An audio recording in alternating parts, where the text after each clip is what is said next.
Oh.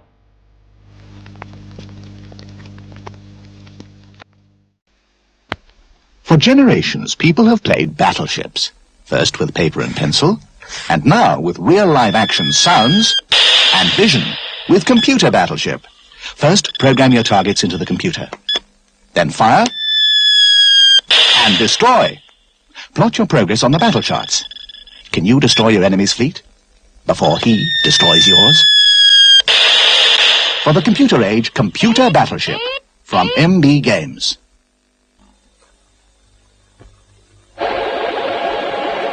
I'm Sooner J5, the cat from outer space. You're trying to tell me that your little pussycat came from another planet in a spacecraft and landed right here on Earth? Earth's a great place, even if life can be pretty hair-raising. Who's flying that plane? You are under arrest. And the pussycat, General.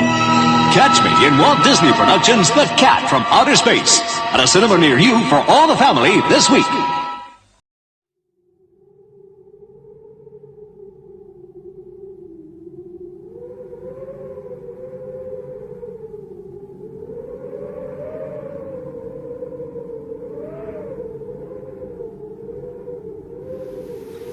Guys,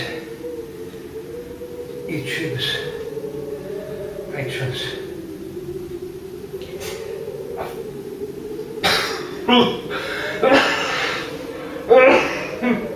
it's the radiation. I've booked the only place I feel safe. This is me in a refuge.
I can't see. I'm blind, mate. Who is it? Who is it? I've had to call out. Crawl out to TC. The workshop took a dire wreck. It's all over. I don't know where Bramble is, but I've been dreaming of the car. I've been having all these weird nightmares, like apocalyptic nightmares, like I'm just hoping it's just not true. I've got to be dreaming, it can't be true. It can't be. So I've shacked up here in TC. TC's holding out, but it's flashing. When I close my eyes, I can still see the flashing, man. Red and white. It's just burned into me retinas. And the dust and the radiation it really took its toll. There was only one thing left to do. I turned to the bottle, but I've run out. Things are really bad now, but they say the war's over. I can't get anything on the radio. There's got to be something. But there's nothing out there. I just keep slipping into those dreams again. Last dream was swampy, but this time it's Bramble. This time I have to stay in here for a while till it's safe. I just don't want those apocalyptic dreams anymore. Just get me out of here. The workshop took a direct hit, I can't believe it. That's cheeky. It's like, you know, who's dropped that bomb there? What have you done that for? Hey, who do you think you are?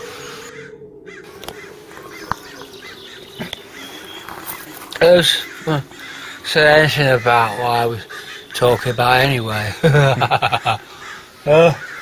They say you go stir crazy if you spend too much time on your own, especially messing with full Cortinas. However, when the the bomb came, it didn't really matter because they've blown the workshop. Blown it! They actually did it! I can't believe it!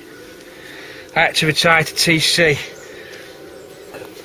My retina's burned, and I can just see flashes all the time, even when I close my eyes. Flash, flash, flash, flash, flash, because of the explosion. The windows went through. I was only doing the side trim. The windows went straight through. The cardboard didn't work, so I legged it into TC. The workshop's gone, and now I'm trying to get a signal on the radio. We've got to get something on TC's radio. Come on! Come on! All I'm getting is static. Come on, TC. Come on, TC. No, there's nothing there. Come on. The problem is, I mess with this radio for hours. I'm going to try a coat hanger for an aerial, but I don't want to go outside because I'm waiting for the broadcast to say it's clear to go out. Nothing, no all clear signal. However, if we just can get to the back of the set, there's enough fuel as well, and we actually are, we've still got back, TC's still running, so we're okay there. We can actually get out of here if we had to. But the problem is, I keep drifting into these nightmare sleeps. They've not gone away, and now they're even worse because I've got retina damage.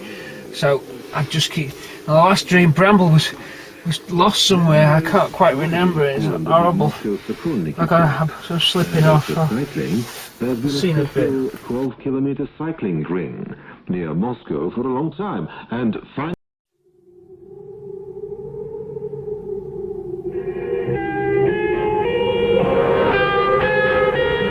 Hello everybody, this is Moscow mailbag coming round again.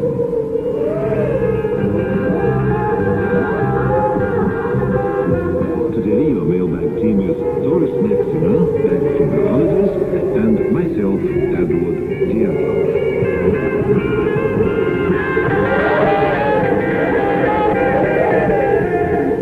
Yes, Tom's gone on his holidays, and as I said, here's Doris back from hers, and looking very fit, I must say. And I feel fit. The first thing I did on getting back was to fish out my umbrella. When I was on a Baltic cruise, it was sizzling hot, and everyone was saying, when's it going to rain? Well, here, when I got back, everyone was saying, rain, rain, go away, come back on another day. But more about my holiday next week, when I had time to get dug in and have read some of your letters. Well, who's our first letter from today, Edward? An old friend of yours, Doris, Brian Hartley of Thornton-le-Field, asking what's being done to build up Anglo-Soviet relations. A great deal's being done, Brian. Hello, Brian. It's nice to be talking to you again, and to find that this week, the first batch of letters that I started on, there was one from you. Thank you very much indeed for writing. And now for your question, Brian. You know, I think it would be no exaggeration to speak of a new stage in the development of Soviet-British relations. Very pleasant indeed. For one thing, it's been marked by a series of visits back and forth. It started after Harold Wilson's visit to Moscow in February of last year for talks with Leonid Brezhnev, the Soviet Communist Party's General Secretary. And after that, there was a marked increase in business, in trade and cultural contacts. And then, not very long ago, the Soviet Foreign Minister Andrei Gromyko visited Britain. And in talks with Mr. Callahan, both men not only spoke about further development of trade, but of scientific and cultural contacts and economic cooperation. And they also stressed the need for broader political cooperation. And then, another important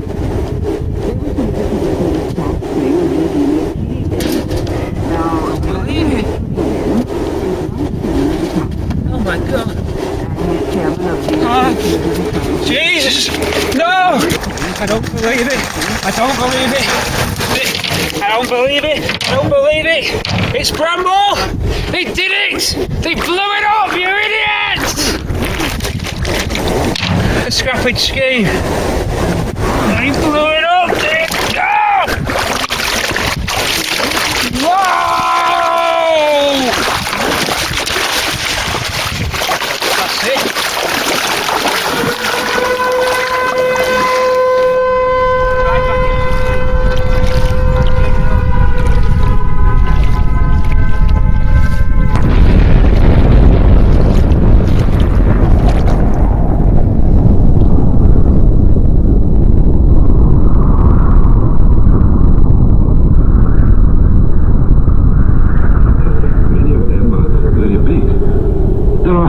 factories, like for instance the factory for making razor blades.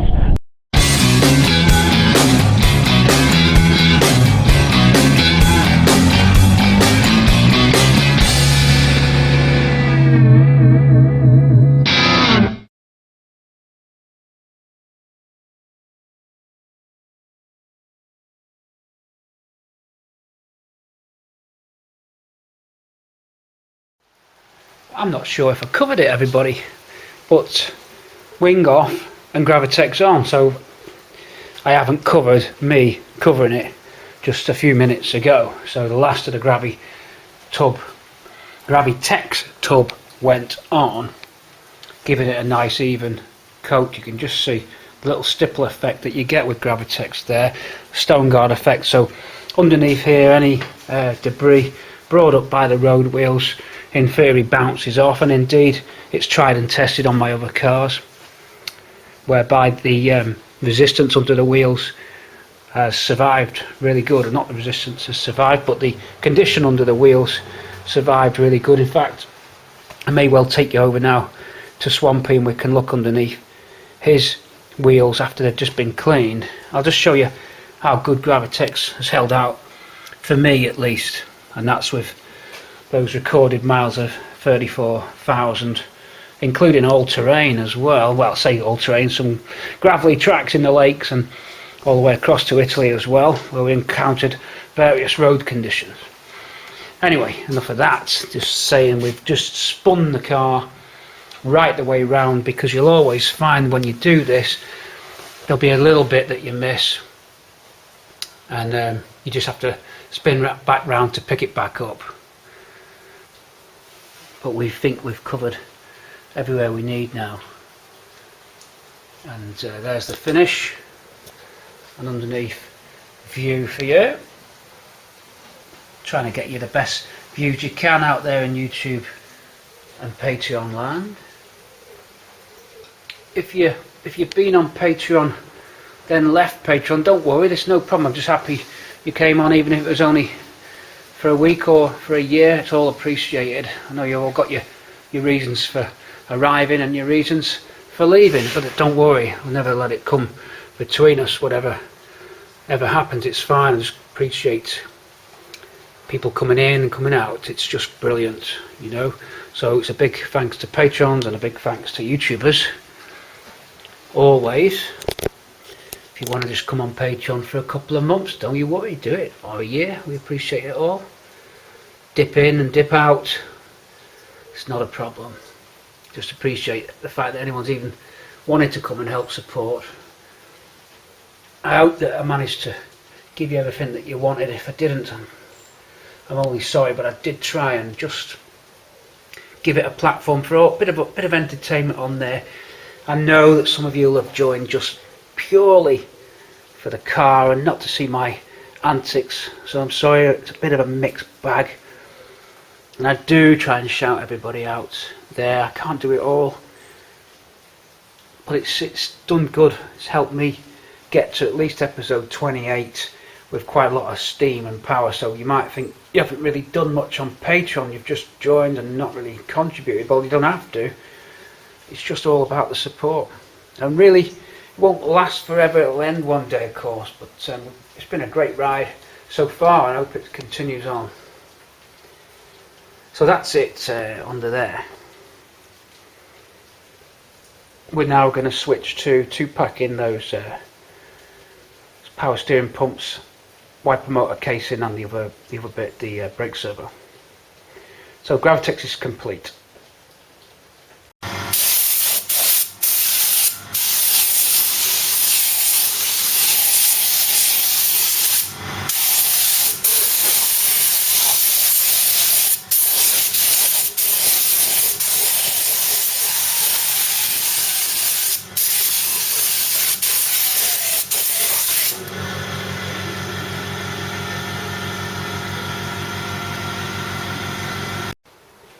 You saw me with a gun. I lost my little jobby tripod. Again, it's stuck to a piece of metal somewhere. Right, Technogrip silver goes on. Technogrip match to Silver Fox, closest we could get. It doesn't have to be an exact match. This is underneath the car. So it's just a Technic grip paint, which is waterproof, rust-proof, it's got rust inhibitors in it. So it's a good final surface paint, washable, dryable, wipeable down. So we've done that over the Gravitex, and I'm happy now that that's my finish. That's the closest match of silver we could get to the actual final colour of the body itself, the actual silver fox, or could be Stardust silver yet. Stardust silver is a bit brighter. I don't know if you know your silvers on your cars, on your 70s Fords. If you look at Mark 1 Escorts in silver Stardust and compare it against silver fox, I reckon you'll find that silver fox is a bit duller. I think it's quite a flat colour. So whilst this car was in silver, the reason they discontinued it might not have been a popular choice. Makes sense. Stardust, on the other hand, it's got a bit more of a lift to it, a bit brighter, a bit more depth. So we may jazz up a Stardust yet. The final shade of silver fox isn't really finalised, so we'll see. But I'm sure you can see where I'm coming from there. The idea with this project is not concourse, and you know that, although it's built to a level. It's not concourse because we've modified it. Gearbox mounts. So to just tweak the colour, I think is going to be fine as well. I like the idea of that. It's in the essence or the spirit of the car. Was painted in silver, but with a twist on the colour, jazz it up a little bit, deeper, more layers of top coat, and get it really buffed up nice, and a brighter silver. So, silver Stardust. Let's have a little look at that. Well, something for us to be thinking about. In the meantime, I can now put the car back on its jig, dolly jig, because the whole point of getting everything done underneath, so we can get back on its wheels and get the door gapping done. So that finalises the car on the rotary. We say goodbye to the car as it is on the rotary now. And that was really came into its own. As I said, designed by Mad Mike. He was doing a 2 litre E. Good design.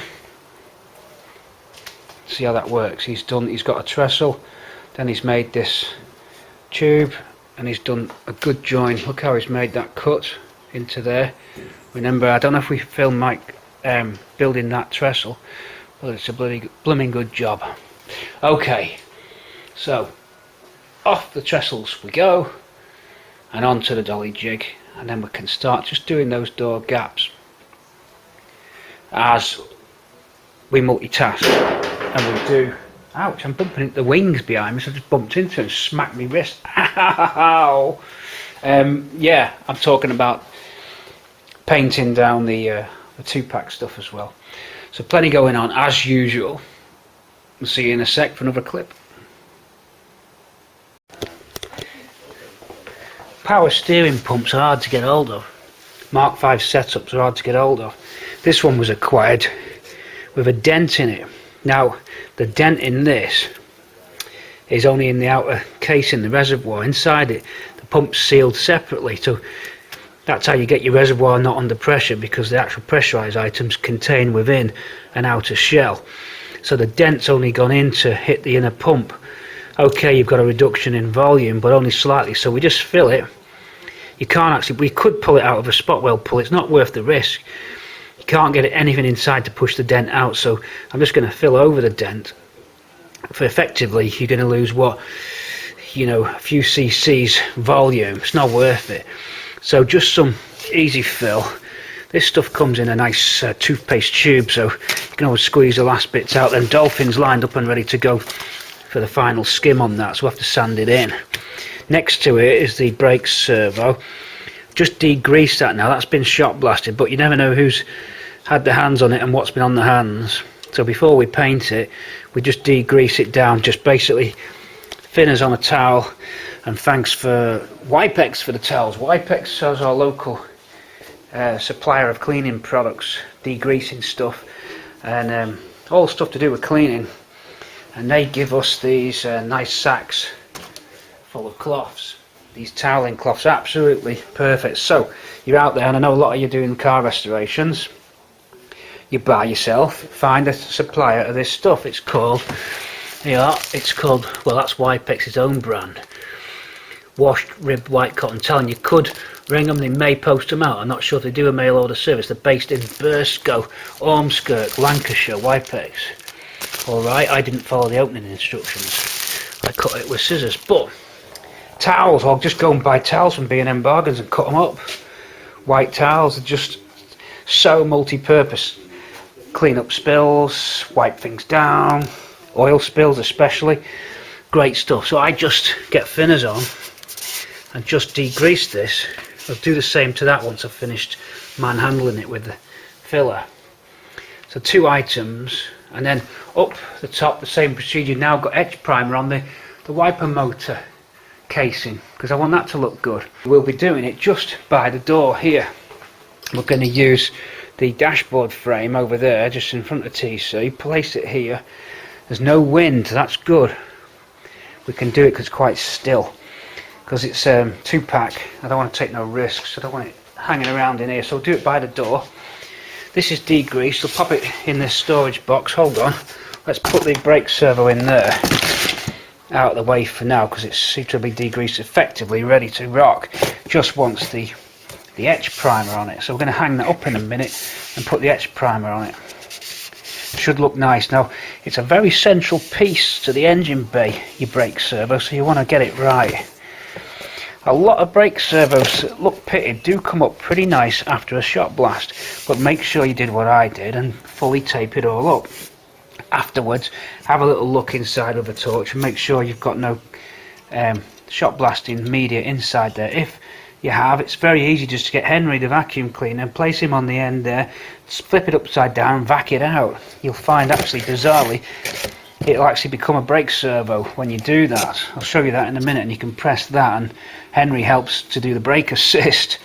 I'll show you because I'm just going to vac it out just to be on the safe side. Okay, that's that. This filler hasn't gone off yet, it's about to go, so we can start sanding that. It won't be too hard to sand it down because like it says on the tube, easy sand. Well, it's not called easy sand, but the big smooth easy one. But it is there we are, easy sanding. U-Pol products do a good range of stuff. I always trust U-Pol stuff. Hinges need just etch priming, but this is almost ready. There's a little bit more to go yet. I'll get the etch primer onto the servo while we're waiting for the power steering pump to get its fill repair hardened. Here we go. I'll hang this up now because the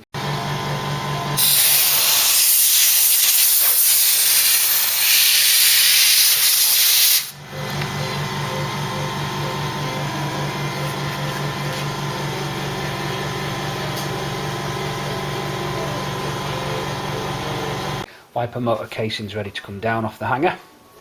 Right, the first fix of filler is on, and now I'm down to the dolphin glaze. As I've mentioned in earlier clips and episodes, dolphin glaze is a very fine finishing filler for a bit of alliteration, all the F's, and it just fills in any last minute craters. It sort of self levels various uses. Today's use is for me to assist in repairing the dent in this power steering pump, which is now complete. A couple of different grades of paper, take your pick. And we're nearly ready. Here just behind me is the brake servo in etch prime, ready as well to get its final coat. And just on our bench over here, our motor housing for the windscreen wiper motor. They're the 3 items that I can think of which will take this 2-pack self-mixing, or you hit the mix and then off it goes into a very hard, very good finish paint. You'll see when we do this the kind of finish we're going to achieve on the servo, the motor housing and the power steering pump. Let's get that to just secure, the catalyst has gone in, we just skimmed it over. Flat that back, I won't film that bit, we'll just get ready when the paint's going on. 3 items then. Okay, with the filler on goes our etch prime. If I can manoeuvre around and get it a little bit high up on this hook here, but I think we can reach everywhere we need. If not, it's the step ladders. We're looking alright there. Nah, that was the side the dent's on. Looks like it's pretty much clear. Okay. We'll carry on dusting this in. So etch primer on this. We can get a view of it just there. What are you on about, you say? It's right in the middle of my screen. How can I miss it? Whoa. Okay, so here we are after quite a bit of gapping work of getting everything how we wanted it in terms of those gaps, both sides and the boot lid. We begin now marking out for the trim. You're going to see that the window's in and that this area where the join was needs to be raised up a little bit because we're in where that comes down. So a little bit of shaping needed there, although the window needs pulling in a little bit more. This window rubber's a little bit brittle, and as the windscreen guy was pulling in, we were losing bits of rubber. It was breaking away, it's just not supple enough anymore. Luckily, we've got a new back windscreen rubber, so we're okay there. So we're just getting these C-pillar vinyl roof finishing strips in the right position, quite critical. I have got the back section of this off Bramble's original quarter, which I kept for the very reason of getting these holes, and indeed the pillar badge holes as well, which are just up there. But when you overlay it, you don't quite get the exact position and things can vary. So what we did is lay on this chrome finishing strip for the back quarter window, which lays just underneath it, and get the line to flow through into the C-pillar trim, and then get your markings. You'll see that my crosses are just below where, when I overlaid the cut-off section of original metal off Bramble, the holes went through. You can see we're lower down. That one's almost in, but that's a slightly better fit. It'll flow through it better. So we do that both sides, and then we fit this filler cap, and then we use, this is actually off Swampy, it's an original GXL cap, so we get it centralised, the cap in the aperture. Then we're looking at those holes there. Can you see them? These are the trim holes, plastic clip and a bolt through. The bolt through stops the piece sliding off, the other plastic clip just secures it, so we don't need that just yet, but that will give us the measurement. So we measure the filler cap out as it should be on a GXL, which is these little pink dots just underneath it there, and we make sure it's centralised. This actually, what I think wants to go up just a couple of mil. If you look, you're bigger at the top there, so we're going to just move that up before we finalise it. This tape that's on is a guide tape, and this wing is already drilled out because it was a GXL wing that we've been using.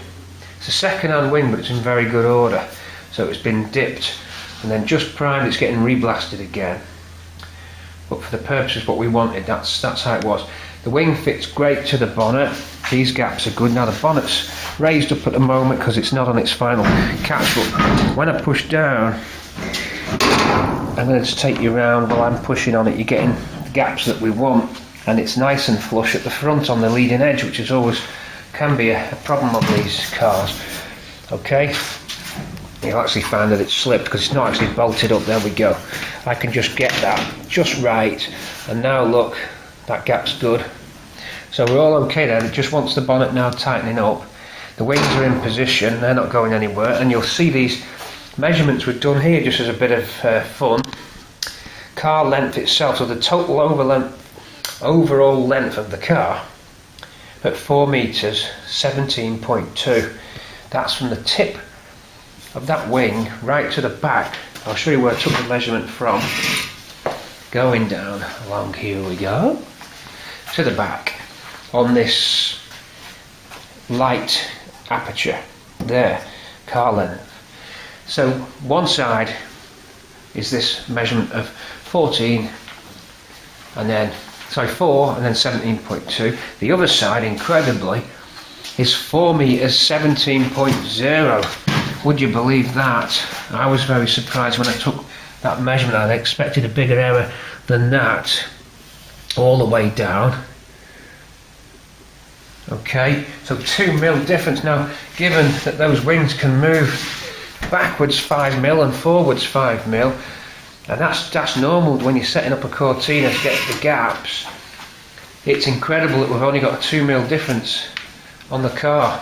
I wouldn't have expected that on one that come out of the factory, and you can see how good that gap is. And you'll also notice that I need to put some repair metal in here. Look, that's the last of the welding.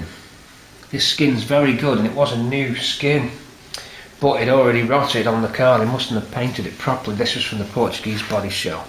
Bramble's original door's too far gone, both sides really. There is Bramble's door that will be just getting kept for just, I don't know what, but really it's actually just scrap. You could make something of it if there was the worst case scenario and there were no doors. You'd make do with this, but it is shot up all the way down on the lower edge, so it's not in good order, that door. We didn't use it. We've got another door for the other side. I'll get another car.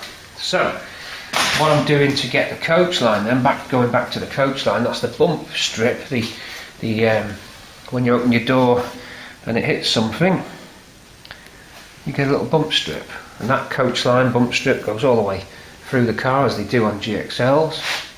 We want to make sure now that we fit that nice and parallel. That's where the laser comes in. So the laser's on a gimbal and is actually floating inside here, so it self-levels itself. So as long as your car's level, then this will strike a parallel line. So the job first was to jack the car with a spirit level on it, or you could use the Digi. Although I was told on YouTube, thanks for the comment, that it's not as accurate on long spans. It's just the short pieces rather than a long run. But I did use it, and I used this spirit level as well. So I'll just show you what I mean. If I put this up to the sill, we want to make sure that that's nice and level, which you can just see the bubbles bang in the middle. Okay, so with that in the middle, on this side at least, using the jack on my subframe to get the car sat straight. Then what you do is get the laser on, switch on. Okay, there's the line. You won't see it in this light as clearly as you would obviously in subdued light, but you'll just about see it striking a line now through these trim clip holes. If I go around and bring you close up, you may just see it. Yes, you can. The camera actually picks it up a lot better than my eyes do. So see how it strikes the top of that, just sort of 2/3 in. This one right through the middle. This one just at the bottom. That one right, oh no, 2/3 down that way. That one in the middle. So you can see these holes themselves aren't actually in line particularly brilliantly. They probably would have used some kind of drill jig for those. They wouldn't have been stamped out. Anyway, suffice to say that the line is striking through all the wing mount holes for the trim, then continues its journey down now through the door. Now we've no reference holes on the door, although we have got this door, which is Bramble's original door, which we presume would have factory holes in it, assuming that that door wasn't damaged in an accident and they reskinned it and drilled the holes wrong, because you can't assume this door has been repaired. I think that's a different door skin on it. Okay, and indeed the Portuguese shell also had a different door skin on it. Actually, it was shorter, would you believe? So the passenger side door, I used a welding rod to extend this out because crazily the door skin was short. Anyway, that's a different thing, but what we're saying is we want to strike the line through to see if the laser can get it, the light can pick up the laser, it can. and you'll see I've just laid the tape just underneath the line, and now when I twist, I'm going to try and keep the camera as best I can for you. I'm trying to keep this a professional setup. I'm just turning now. I'll take you across to show what I'm doing. You twist this, it stays level, so don't worry about that. It's not going to deviate because the self-leveling mirror inside it, gimbaled up inside here, doesn't get affected by the fact that I turn this on an uneven plane, if it indeed it was, although you do have a level to level your tripod itself, give you a fighting chance. This turns across, tap it just to centre it up, doubling checking over that side because I didn't do that just then for the wing, but it is in the middle, I can see it from here. So twist to get the line, because it doesn't quite have a wide enough span at this range from the car, and we can't go any further back there. So just at this range we can rotate the mirror or the whole body of the unit, and we'll find that it's now coming in on top of this tape. Look, you can just see it. Indeed, it's striking it there, and if the camera's good, it may not be turned all the way across. Hold on, I'm just going to show you it striking through the actual petrol cap, filler cap. You might just be able to see that line. You can. So you can see that it's just above it. We want that line, that tape rather, to be just under the laser line, because that is the true level area of the car. So by using this laser level, you are following a parallel line all the way, and a level line all the way through the car from the reference point, which we will use, the datum point, is the front wing hole, or maybe the back one because they're already drilled. If these weren't drilled, we would have had the front one drilled and start from that and let the line go all the way down until our next datum point, which is a fixed point that we know about because we've got that cap, that flap, and then we'll get it so that it struck there. If it didn't strike there, we'd have to jack the car a little bit until it did, because that would mean the car wasn't level. But because it is level, everything's fallen into place. The laser line does strike the filler cap in the right place, so that means one parallel line all the way across. And indeed, if we want, we can take measurements now to check from the door handle aperture here down to where the laser is, and compare it with that door that came off Bramble, and this should be more or less correct. We'll give it plus or minus 2 mil.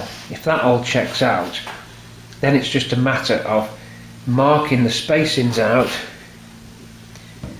based on the booklet, because we haven't got the quarter section here to do it. We can do it on the door by copying the spacings on that door. Again, assuming that they did it right, we're going to check everything in the manual. The manual has all of the information for the trim holes. It must have been because if panels ever had to be fitted, you needed those reference holes to drill. Now, I would never go off the factory measurements from the top of the door, because I could well have moved my door to do the gapping in the coach lines. We don't really know that we put that wing on exactly as Ford would have done, or the door. What we do know is that we've got good gapping on it, and the same on the other side. So because of that, I'm glad that the holes aren't already in this skin, because they may well have not suited the position that I fitted the door, and we would have had to drill every other hole between them and then ignore one set of holes. The sill gap's good. I'll take you down to see that, and you can see how it stays parallel. Door gaps on two doors seem to me to be slightly larger. There's no way that it can be any narrower, because you'd lose this coach line here, and I think that it's larger to allow a greater degree of movement on the door with it being longer. Okay, because that door will move a little bit when it opens, probably not much, but it will move, and if you've got that clearance there, you're not going to catch the door. So the boot lid itself's done, so we can now open and close this and get the gaps that we wanted. We've put the door seal, the boot seal on there, and then we've slightly altered the fit so that we get these nice even gaps. A bit of movement needed and then again gaps on that side. What we did to get the final one, which side did I cut? I cut just a little bit down there, then re-welded it in just to open that up, because they do tend to try and close together, and we'll check that the light still fits, so that just gives us a slightly more refined gapping. But boot lid's nice, pretty much flush. Could do have a block of wood on there and just bash that down a bit, don't worry about that, as long as you spread the load out. Just perhaps get a little bit more on that. Or you could build this up if you wanted. We've got to build this up anyway around this area, and we've got some fill in at this top here. I've used the fibre, metal fibre, very strong stuff, because I didn't want the body shop to put their filler in. I wanted to get that done myself. It's just a quick skim, and it's like rock, strong metal bonding filler. The next best thing to lead. It was expensive stuff, that. It's a U-Pol product.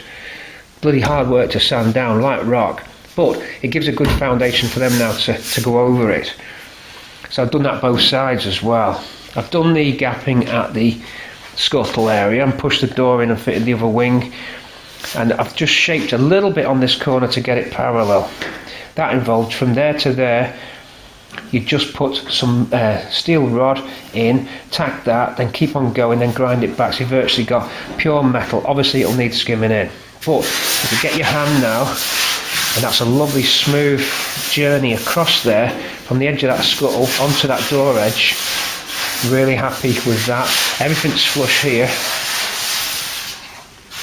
Everything's flush there. The door catch can be adjusted a little bit more. We can just get it, we're dropping back a little bit, look. See?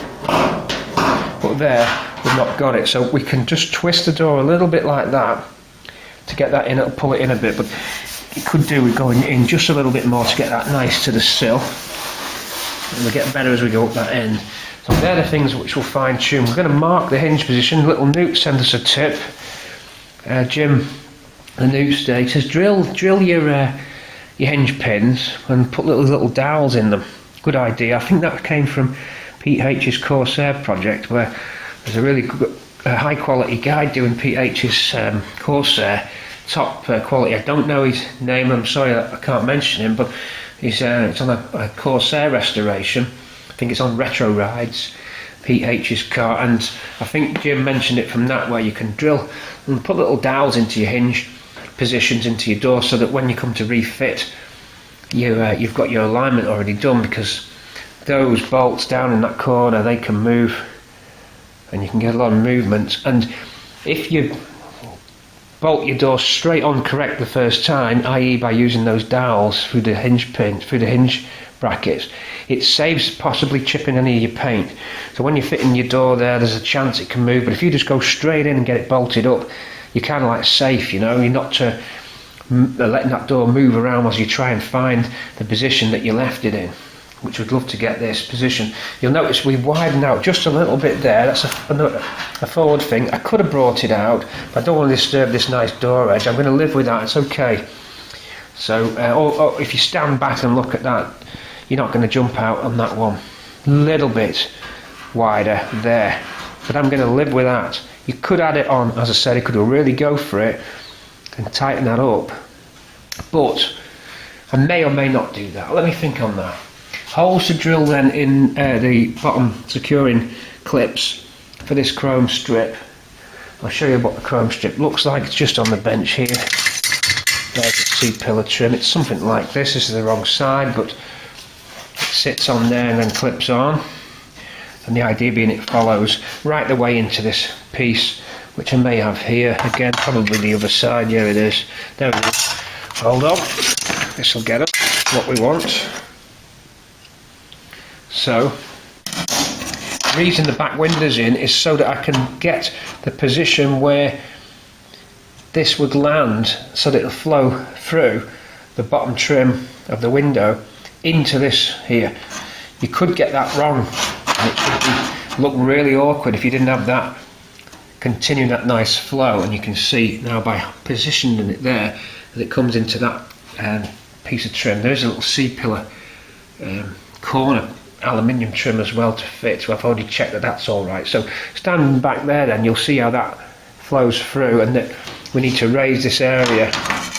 It's sunk in a bit there, so I'm going to put fill in that to get that profiled in nicely. That's about the only bit I've noticed it doesn't fit very well, although bear in mind the window is also springing out a little bit, but you can tell off this trim that it is out by looking at the gap under the trim. You see that?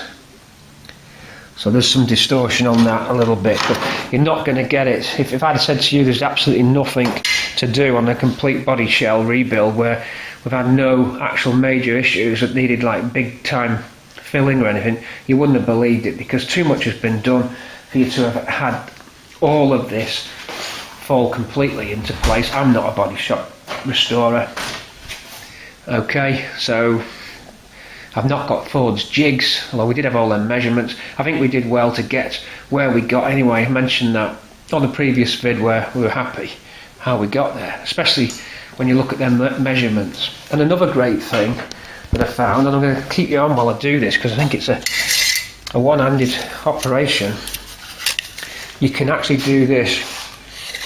If I go, hold on, I've got a tape measure in my mouth. I'm going to try to world first. Hold a tape measure against the camera. Yes, it can be done. We're going to do a diagonal. I'm going to have to take my word for it, but I promise you it's correct. This was a good one. Sorry, the camera just panned up then because I was looking at the measurement. Let me lock onto there. I've locked onto that corner. I'm going to go for the corner of the screen, and I've managed to do it with one hand. 223 mil. Right, corner to corner. If I do the same on the other side, guess what it is? 223, exactly the same, less 1 mil. So diagonally from bulkhead to back corners is to 1 mil. Right, now you think about that. That bulkhead's been out, that floor pan's been out, then that wheel tub's been out. Anything could have moved. Now I never took that measurement when I put the car back together. I was just doing similar ones on the floor cross members and stuff, but not that one. I didn't expect that to be that close. So with all those measurements in mind, and also the window aperture is actually 4 mil, but you got flex in the rubber, so we didn't get it as good on the window aperture as we did on the actual floor pan and the actual squareness of the bulkhead. So this could have moved when we've grafted this, but we did check it at the time. And also these flange edges could be wider on one side, and indeed that does look thinner there than that side, which could throw it a bit, but we've had the screen in, we know that it fits, so we're okay. We checked that before we did anything. With all that in mind, I'm really made up, and that'll be the reason why that door's gone on really nice there without really anything to do.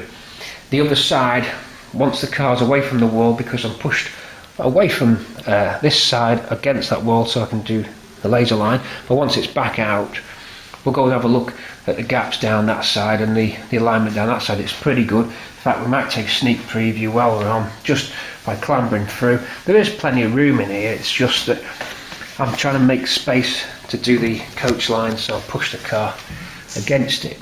Don't know if we can see down there, but you'll see, you might just be able to get it.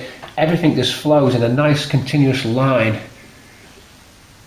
So the door, I can just see the door there in that lovely line down right through to the wing and right through to the front with gaps. This side gap is 1 mil difference than that side, and up to a 2 mil at the bottom difference than this side.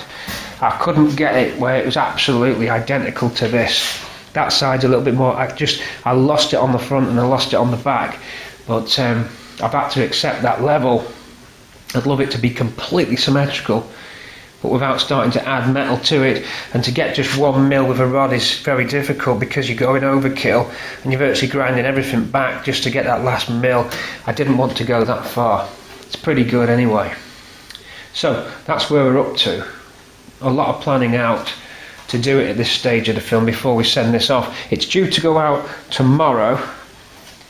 However, there's a delay at the body shop. He wants it now next week, and I said that's good because I was going to do this at his body shop. So I've earned 5 days extra here in the workshop, which I'm going to use to really go to town again and do what I would be doing at the body shop, but in the comfort of my garage. So it'll give me that little bit more chance to really hone in on the car and just go through it again and again and again, see if there's anything that I've missed, and try and put myself in the position of the body shop. What would they be up to? What would they be doing? Would there be anything that I've missed? Any trim hole clip? And indeed the bumpers need to go on next, because you've got the bumper underriders hidden behind here and covered in dust, but they'll be okay, are the underriders, and they need a bolt hole making for them so that the front and lower valances have got the holes pre-drilled, so that when they paint and prime, or prime and paint, you're actually priming those holes as they are, and then everything slots together. So we will be doing the bumpers in that extra 5 days that we've earned, okay, that we've gained. For me now to carry on is a question of double checking this coach line, and then begin to get the instruction manual, and then begin to drill pilot holes in first before we do the 5.5mm. I think it is. I will check whether it is 5.5 there.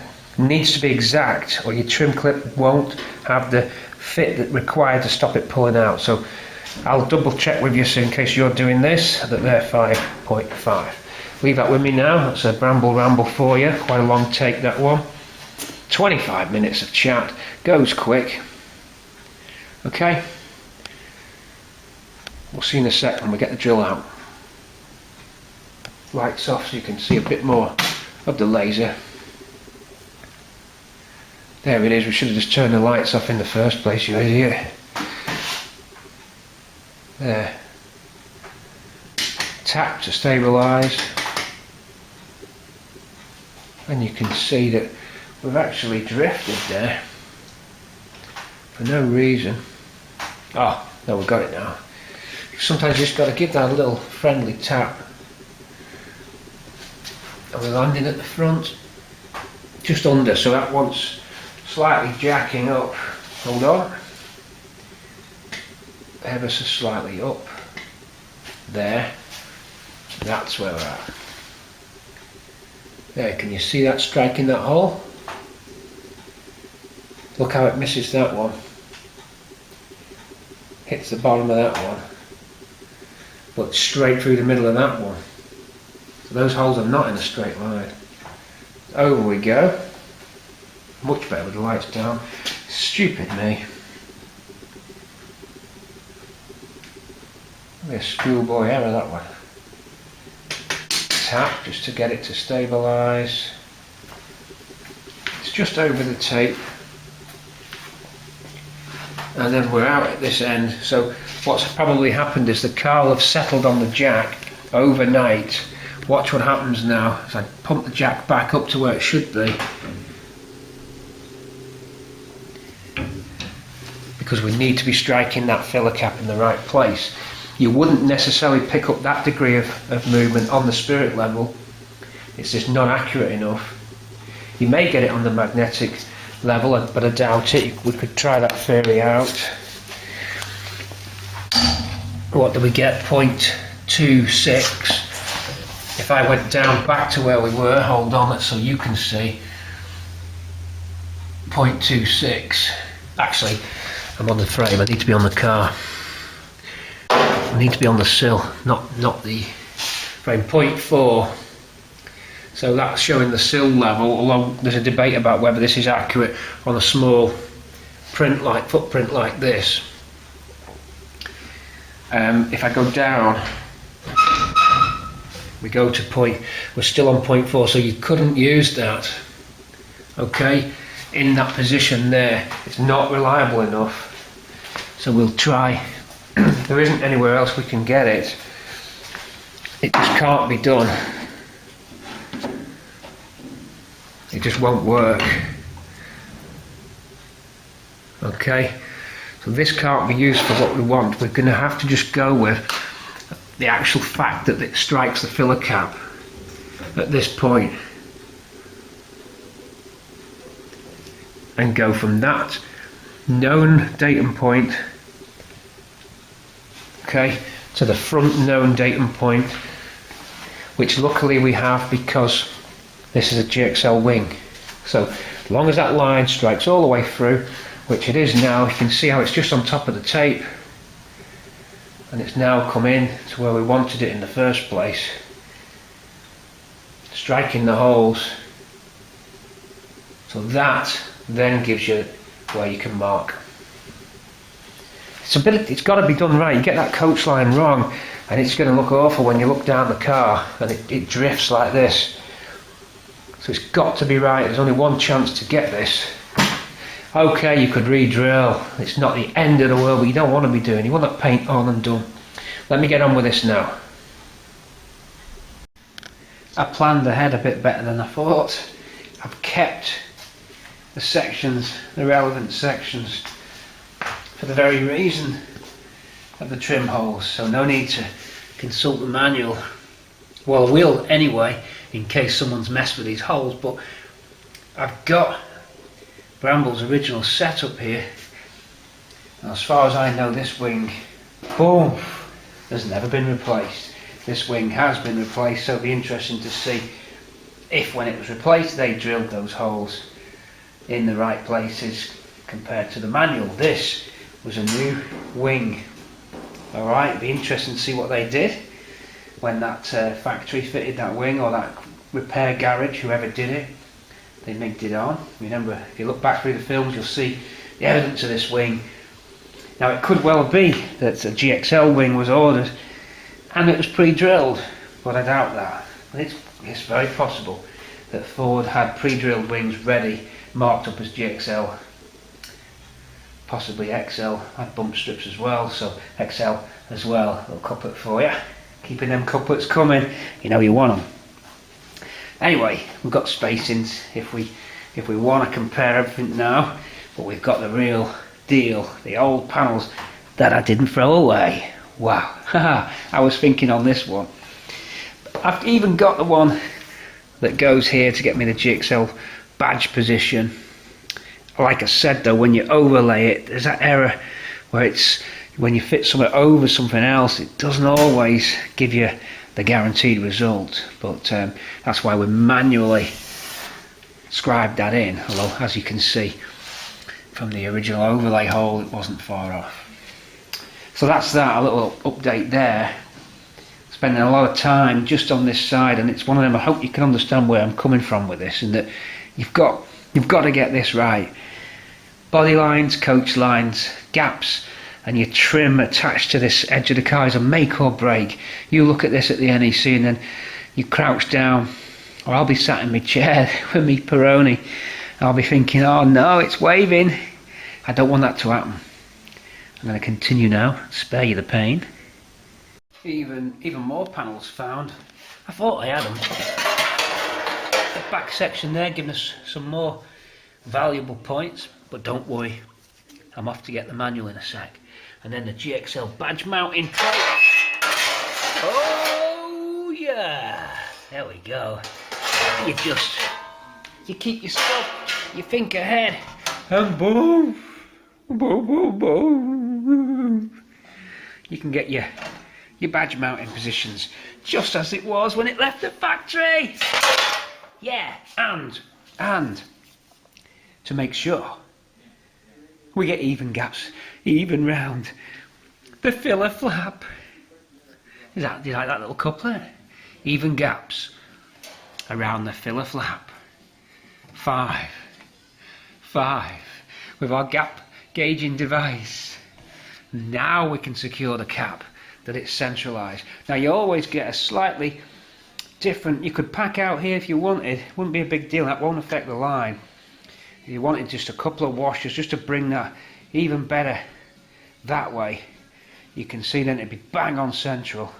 Alright, using this we can just go around and do some spot checks like this, and the little gauge itself just gives you the gap. We're looking between 5 and 7 is the best we're going to do downtown. That one coming in at 5.5. Wings probably going to be 4.5 to 5. Just going in at 5, probably 4.5. Something like that. Oh, the radio's on. Uh-oh. Okay. We've got to turn the radio off. And another layer of masking tape now just over the top.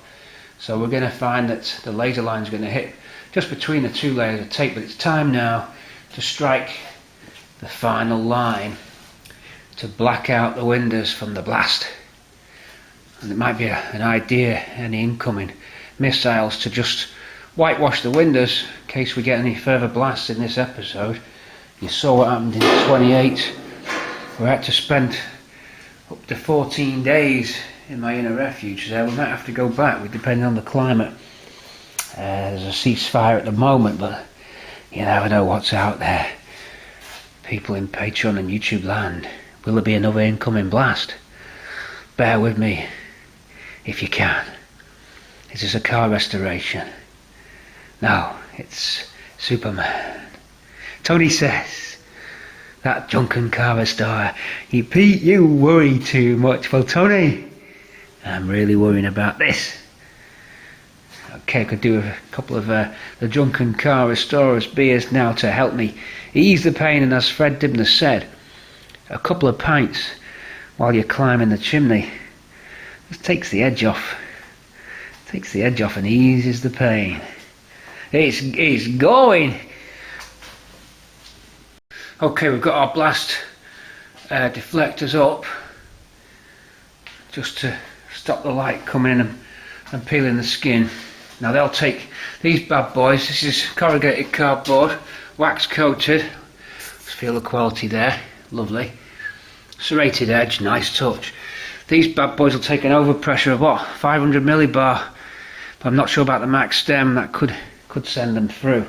However, it'd be very unlucky to get more than a tactical nuke near me.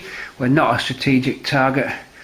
We're out of the 1 megaton range of Manchester, so we should be okay with these. So let's just see if they do the job. We'll turn off the lights, those fumes again, and hell yeah, that's enough to keep the wolf from the door as we're lining up the laser. And are we striking? Oh yes we are. Vertical line not required. Sufficient for me to want to buckle my shoe and do these lines. This clip going up to Patreon now. You're a couple of weeks behind in YouTube, but don't worry, Patreon tonight. That's Thursday the 6th. Backwards, the 6th of September. A little bit of entertainment for Patreon tonight, unedited raw footage, so you may not see this clip in YouTube. If you do, it made the final cut. Okay, all you post-war dreamers, sharp viewers and fans of the Floyd may have noticed in episode 28, in the nuclear introduction, you hear a crackling radio stolen straight from the final cut. Yeah, a businessman's plans to build a shelter in Cambridgeshire, and it was announced today that the Atlantic conveyor, the container ship lost in the Falklands conflict, will be built in Japan. Here we go. So, ramblings. I think I'm so excited about putting this line on. I've made such a big deal and wasted half an hour of your valuable time that I'm going delirious. Okay, so here's the book, the workshop manual, and dimensions are not given, just the type of fixing used, which doesn't affect the hole size, and the actual amounts of holes, not really the spacing. So we're going to have to just go off what the car had, which means this will now come in handy. So it was a double hit, good job we saved it. So no actual dimensions, just the amount and an approximation in the manual. That's fine, we can do that. There's our 2-door shell. In fact, yep, 2-door at the top, 4-door on the bottom. So you've got both sides. Oh, is it? Yeah, that's right. Interesting. petrol cap side. Is that one car? Oh yeah, that's, sorry, we're just looking at the right side, that's 2 doors. No, it's not. 2 doors the top. So there we go. We're going to copy across now. The line is on, we're ready to start marking out. Okay, I find this really enjoyable. I don't know why. It's one of them jobs I just want to get right, I really do. So, we've got the Dago pen. We've got the old knackered tape measure, which comes in very handy. Whoops, when it hits your glasses. We've got the instruction manual. We've got a magnifying glass to confuse the issue. He's at it again. He's at it again. He's on them fumes again. So, with all these things in mind, and the manual, and our old panels, okay, which we were able to get all those measurements from. Look how they're different. I used the edge of the filler cap to give me my first sort of datum point. We've got 18, 16.5, 17.5, 15, 15 and a half, 15.5, 15, 15.5 spacings. Okay, there's your line going through. Bing. So just copy those across. That's all I'm doing. Now that I've written them down on the metal itself, can you see me there? I think you can. Now that I've written them on that, I'll just use that as a reference. So 18's there. It's a 16 and a half we want next. So simply, that's all you've got to do. I mean, there is nothing to it, and you're making such a fuss about this. But I find it so rewarding. It's one of those jobs. For some reason, the way my brain's wired, I don't know how it's wired, why it's wired or what. But this kind of job, I just don't know why I enjoy it so much. It's like a puzzle, you know? That's 16 and a half, not that one. There's 17, 18, 16 and a half, 17. Hey, but I've got that right. Yeah, I have. 17 and a half, 15. Okay. And that's the great thing with the laser line. Better than, you know, you can get the tape that pings, they're good too. You use them for setting out tiling and stuff and datum points on walls where you do your level, your plumb level all the way around your wall. If you're using a tube or water tube or laser level or whatever, they're handy. But for this, they're really good. You could, as I say, you could string it with a chalk string and just pull back from that end to that end once you're convinced they're right, and the blue chalk ping might work better than just doing it freehand. Masking tape on its own, trying to pull it, you'll never get a straight line. Wire and string always tends to sag under its own weight. Have a look at electricity pylons if you don't believe me. Right, 15, 16 and a half, 17 and a half, 15. Now the 15.5. You can use these if you want, feel free to copy the video across, and if you're doing the same job, highly unlikely, I don't know how many people would be actually replacing these quarters. Catchment demographic for that would be about 2 people. 15 and a half is now the straight 15. Such rewarding fun, especially drawing those crosshairs on there. Wow. Incoming 15 and a half, the last one. And that is that quarter wing. Don't really need to write that on now, we're done. That's how it works. You maybe can't see it, but if you're on a large screen, this may look, I mean, I'm looking on my viewfinder there. Hold on. I'm looking on my viewfinder there, and I only see the small LCD of my camcorder. By the way, we're on Lee Holmes's kindly donated camcorder. Lee Holmes out there sent me a camcorder, Panasonic one that I use because my other one got welding rash on it. It's had a bit of a tough life, but I tell you what, it did good to film the whole of this restoration, and it still works, but this is just that little bit sharper now. And you burn out the lens of your camera when you're welding as well. It sort of attacks the CCD display, if it's that's what type of chip it is. Can't remember what CCD, charge coupled device. Anyway, that's more nonsense. There you go. On to the door we go. We don't need to do the wing, so just the door, and we're good to start drilling. And I've bought a selection of drill bits, nice high quality ones, starting at 3mm to pilot, and then going up to 6mm. Now I think these are 5.5. Luckily we've got all the original holes to place the drill bits into, and whichever is the snuggest fit is the one for the clip. Right, I'm counting, the wings are already done. Off screen for you, 1, 2, 3, 4, 5, 6, 7, 8, 9, 10, 11, 12, 13, 14, 15, pirouette, 16, 17, 18, 19, 20, 21, 22, 23, 24 holes I've got. 24 holes altogether. Let's check with the book. Well, I found a discrepancy in the door because they have 7 or 8 in the door. On the other side of the door, I think I was right about the door into stores. That was my pool table till it got invaded by Cortina bits. We're going to have to sort that out. That's not good. Now then.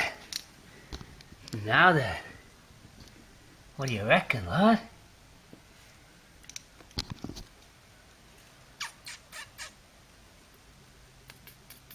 Who's here? Okay, look at this door. This one we don't think was reskinned. And of course, 1, 2, 3, 4, 5, 6, 7. There's the 8, as the manual says. So that door downstairs is wrong. Someone's drilled that when they've reskinned it and drilled it wrong. So we need to measure these, copy onto our notepad and pen here, copy the measurements across and go and redo that. It's a good job we checked. So that door skin on that door we've got, driver's side, has been drilled aftermarket when they've done the skin. That's better. Now all holes correspond with the book, the right amount. Okay, so we just need to put the pilots in now. All these we double checked with a laser, but I've just double checked it anyway. I don't think I'll bore you with that again, but keep twisting the laser and making sure that the line starts at the front datum point and goes through all these crosses and lands on the back datum point. And we've also placed a little piece of trim just on top, in the centre of the cross rather, and then done a quick measurement to the edge of the swage line and gone out to 2 cars, 2 Cortinas and measured, and we're getting the same. And indeed you can do it on here as well. Strap in the way there. We can do it on that as well. It's a little bit trickier on this because it's hard to just gauge exactly where the back of the lights were, whereas outside on Swampy and Ruby we can get it. Don't forget that Swampy was drilled, Ruby wasn't, so Ruby's the best template to go off, and it matches 70 to the end, to the top of the trim piece, and at that end I think we got 85, so when I place the trim here we should get 85 to the top of the wing, but this wing's already drilled so it doesn't really matter. That's fixed, but it is the same. So everything's done, you are in, and we're ready to drill. Let's get on with this. Before we do, and we were right in our concern that this is also drilled wrong. It does not follow the pattern in the book, not for the amount of holes, and doesn't follow the way which that untouched wing does. So they've also, when they've put the skin on, not drilled the right amount of holes. You could even have them in the wrong places. So it's very dangerous to use this as a reference point, because they you presume that they fitted their trim correctly, which is not the way to do it. We're going to have to go by exactly copying this side across to that side. Now, whether that transposes across the same, I don't know, but it should do because we're symmetrical at this point. The only thing that would be different would be the petrol filler cap points. I can't see any reason looking in the boot why that would make any odds. So really it shouldn't make any difference. So yeah, I think we're all right to copy this straight across to that side as well. Let's use this as our exact template now.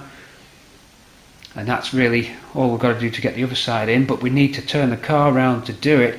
I don't want to be working in that space there. Two reasons: we're not going to get the laser in, and it's too tight anyway in there for me to work. Even with the car right against this bench, I don't think we're going to have enough room. We may do if we get the car right against this bench. Possible that we could do it that way. Same amount of space, so it should, in theory, should work. It's just that the tripod will be against the wall as opposed to the bench, but the car will be against the bench, so it should work. But we definitely need to shufty the car across. It's not too bad if you pick the car up with these bars on. You could shuffle it sideways on your own. They're not that heavy, so you grab that bar, the Mikey bar, and move across, and then grab the Mikey bar at the front and move across. We've mentioned Mike's bar. Look at the quality of this. Mad Mike on the Swampy days, a bit of a genius move, the way he built that bad boy. That's great. We can use that for all sorts of things. Mad Max, if you want, ram someone. An anti-Sharon texting and doing a make-up crash collision bar, that'll spike Sharon's radiator before it hits you. And all you're going to have to deal with is a bit of a ripple, which should hammer down all right. And at the front is your Mad Max spike bar. Okay, let's move. And I better correct myself, my Sharon reference, don't, if you're called Sharon, and I know Sharon's out there watching, it's a Clarkson reference. No, it's not a Clarkson reference, it's a mad invention on Dragon's Den for a parking sign. And he said it was to warn people about these illuminated signs. He said Sharon doing her makeup on the way to work. Now I'm quoting him, so don't get me in trouble for that one. Okay, it's 4.5mm is the right size drill bit. Just goes in just right. 5 is too big. 4 is too small, so it's 4.5. We're going to pilot first though with a 3mm. In we go for that. So we're going to just go ahead now, set you up on a tripod. We'll do a little bit of drilling, fast forward for you. Along we go. This is it, make or break. We've got to do it. Then we go with a 4.5 for the final. Here we go. So say free pilot 4.5 final drill. Even though I've measured again, I still can't help but think, I wonder if we got it right, or did we get it wrong? It's too late! It's too late! It's gotta be done, or you're gonna sit around here forever. Whoops, the drill bit's fallen out. We don't need this metal anymore. It's too late, it's gone. There's nothing I can do. That's it, we're in, and that's it.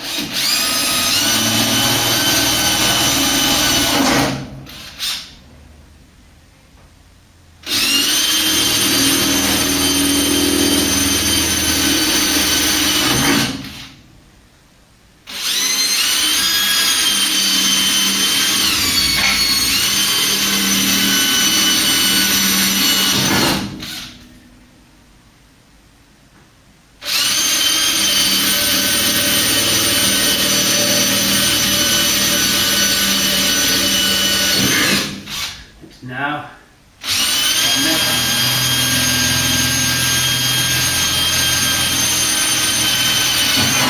bump trim holes, checking that you're recording or I'm talking to myself.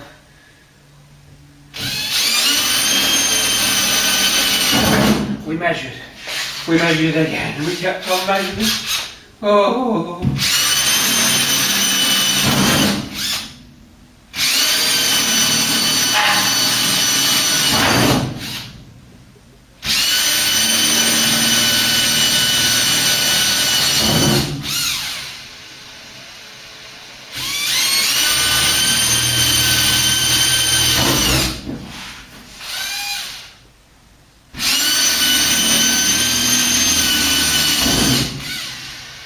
Are you still in shot? Just.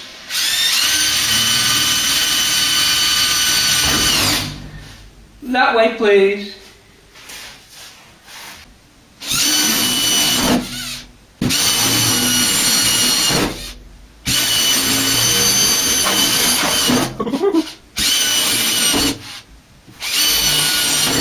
Okay.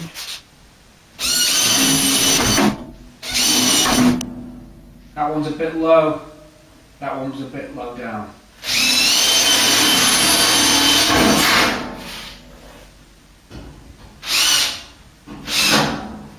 Okay, we're in.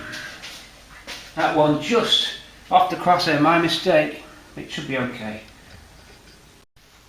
4.5 going in.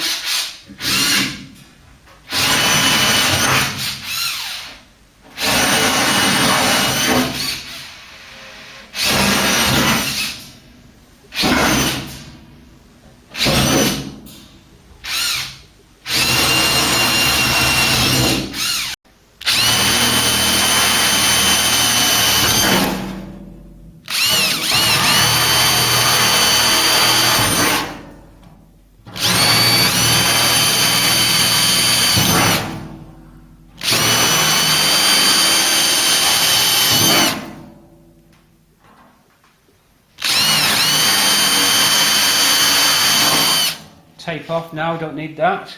A little bit of a deburr and the holes are in.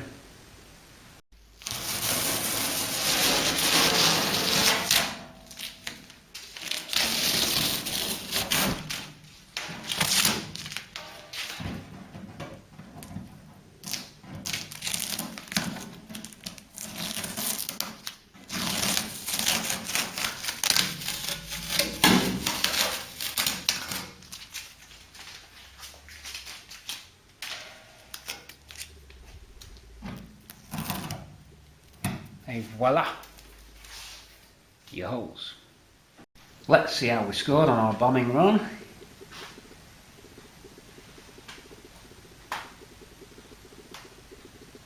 Are we all in the circular area? Probable. Circular error? Probable. CEP. And, oh okay, well we know about the wing because that was already done. So, quarter, the door looks good. Let it settle, you can see the gimbal just settling there.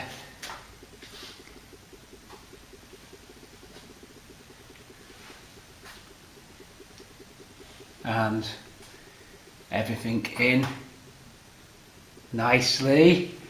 That will satisfy those OCDers out there in YouTube and Patreon land. Thumbs up if you're an OCDer. Message on a postcard please, I want to hear from you. I know there's a few of you out there, those OCDs who like tidy floors, straight and parallel holes, everything square and true. You OCDers, I understand you. Everything's got to be right, everything's got to be parallel, everything's got to be symmetrical. Every number has to be divisible. Help me, please. Some people get it, some people don't. Some people think I'm crazy, doing all crazy films inside here, but it's all for entertainment. You've got to be yourself, otherwise there's no point doing it. Even if you worry you might come across as an idiot, it doesn't matter. It's best to be true to yourself than try and pander for anything. Pandas? I think they live in Japan somewhere. I've stood on the hammer. That's why the floor's got to be tidy. What's he on about? These panels are now not needed. You're in low level light, but the camera's that good from Mr. Holmes that we are picking up. It's got slightly better features, this camera. It's got intelligent auto, so it tracks your face. It tracks focuses a lot better. Leaves the man. Right, well, we may as well drill these and these. They're slightly larger holes, definitely 4.5 for those ones, but these ones somewhere around are slightly larger holes. We'll measure those and we'll get right onto that. No need for me to film this little bit, just going to drill those C-pillar vinyl roof finishing chrome strip holes and then the quarter lower chrome finishing strip. Between the lines we've done, no real position needed. You can get your hand on for the fixing bolts and the plastic clips. This has a combination of fixing bolts and just securing plastic clips. Fixing bolts so you can't pull it off, plastic clips so the factory can just go smack and clip it on quick. Same applies on here. Why have the plastic and the bolts? Bolts stop the trim sliding and pulling off. Clips so the factory just goes smack, clips it on fast. That's the only reason. You could put all bolts on there if you wanted to. Okay, and the bolts are little T-shaped bolts, by the way, that slide in. In fact, here's one. You can just see it there. And they slide in. And they have a rubber-backed bolt on them, which squashes and compresses and makes the waterproof seal. Very important that we get paint in here. Now we're talking about, let's get serious now, because this is something serious. Lights on then, while I get serious. Talking about this is important, because you could well be doing something like this on your Cortina or indeed on any car. Massive weak point for rust, these. Seen them fail a few times, especially the C-pillar ones, but even these, gotta get your paint in there. Okay, gotta get your paint in. And when your plastic clips turn up, make sure you prep them clips first. We'll talk about that when we are assembling the car, okay? But renowned for rust, if you don't really make sure they're well covered with paint. There's such a weak point on the car, those. Your paint can blister around those fixing holes, okay? Plenty of paint on. Make sure your spray gun's set right.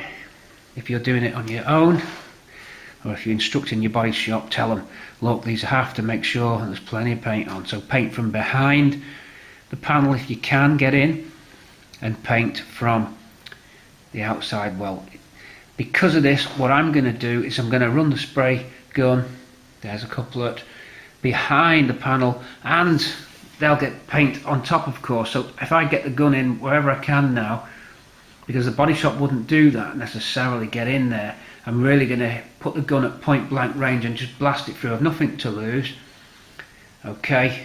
And that makes sure the holes are sealed up, so they're going to get double amount. And I'm going to use the zinc based paint that sticks really well. I'm going to use the Technogrip, because it's incredible paint. If you've not heard about Technogrip paint, you may know something better than that. If you're a painter, then fair enough, you got better contacts than I have. However, amateur like myself discovered Technogrip paint, and it just doesn't come off. And it's rust inhibiting, relatively cheap, made by Leckler, so it's a brand quality product. You can mix to any colour. As you remember, we've used it in Ford Primer Brown, but it's good stuff. Okay, so I'm going to blast the Technogrip behind those holes, and you're going to see it dribble out the sides. Obviously everything's getting flatted back, so that doesn't matter. The main thing is these are weak points and must be addressed. Okay, let's get those top holes in. Okay, top holes going in and GXL badge locating holes. So this is the section off Bramble, off the undamaged side of Bramble. So this is a factory drilled panel, as Henry intended. Slot it over, get it so it's as snug as fit as we can. Coming down just slightly, ever so slightly, looking for something which lines up with every profile. Your best bet's on that curve. If we look, let's just get it on that curve and then press, and look where I've marked my holes. It's almost in the same place. Can you see that for the C-pillar trim? So that's a double check that pillar trim chrome strip is in the right area.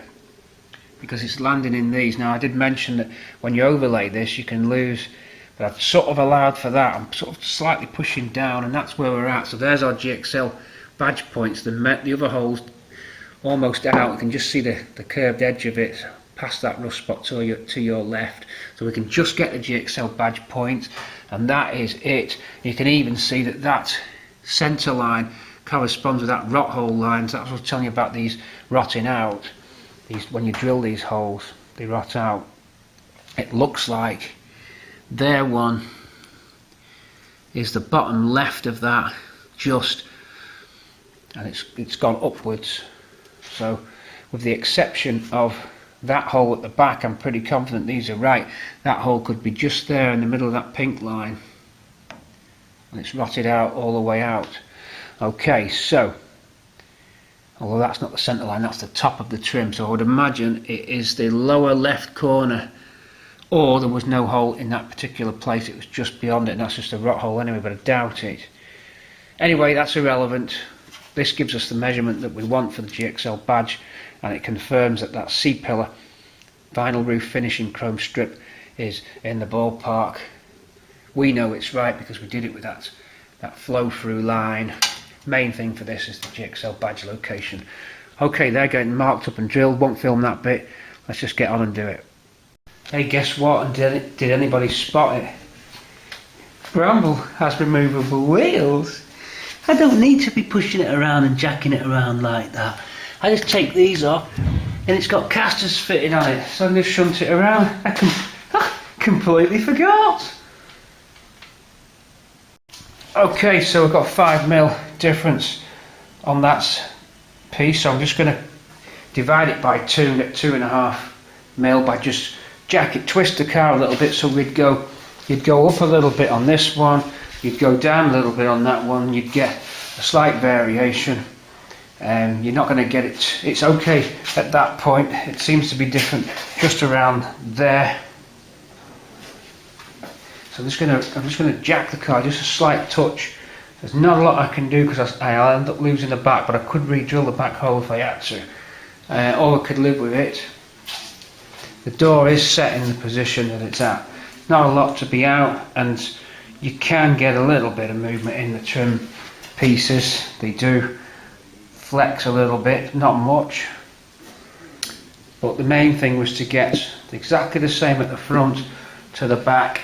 And we're never going to get it where it crosses the door at the same point, because the door on this side is adjusted differently than the door on that side, just the way that it is.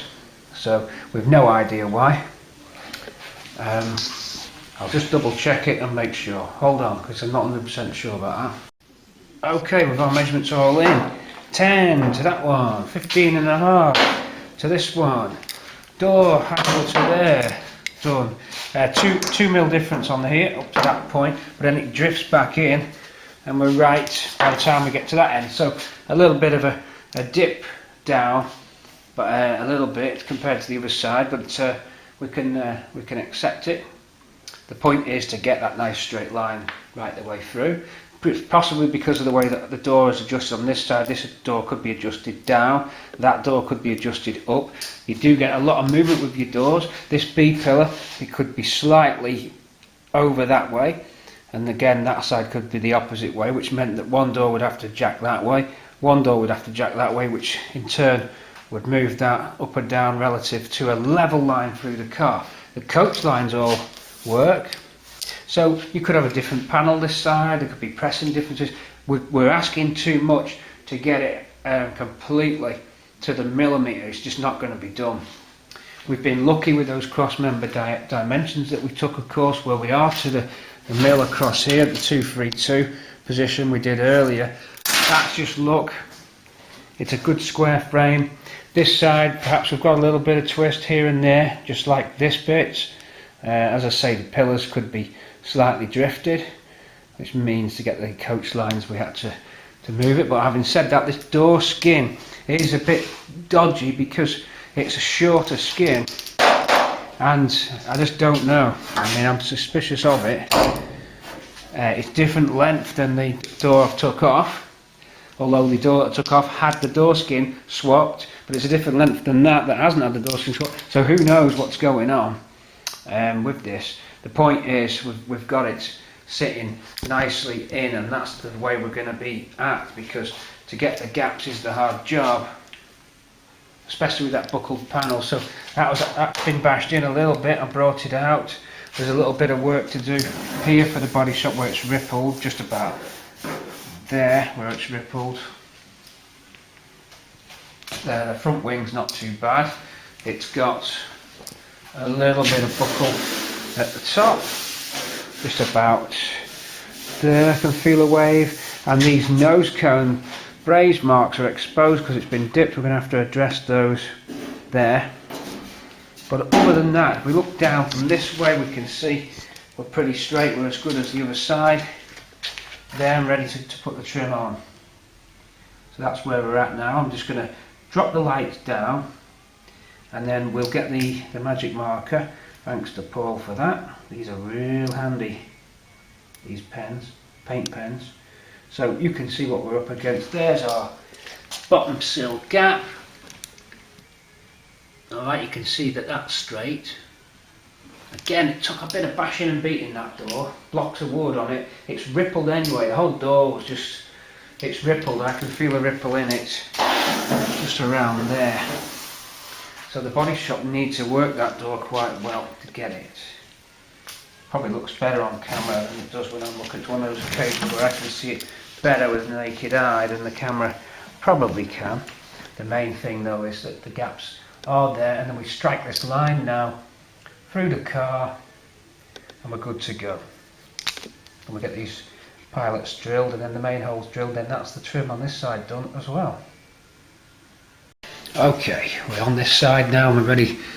I'm going to take you around this side so I don't block the light with my body.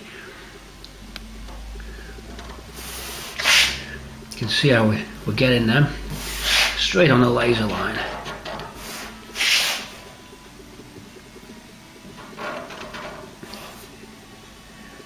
Just like that.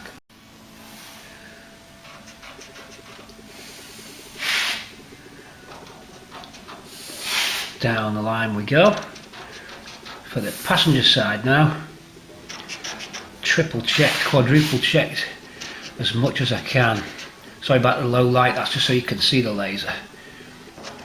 Normal camera quality will resume. This is almost dark in here, so the camera does well to pick up.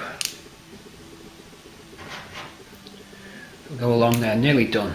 Going to twist the laser around so the light gets a bit more concentrated towards the end where we're nearly at. Just give it a little tap on the gimbal, and there we're nearly in. Let's finish that and switch the lights back on. You can see how we've got on, and that's it for this side. We just need to drill pilots now, and that's it. We've got both sides, and peel the tape back off, put the 5mm holes through, and this side's good.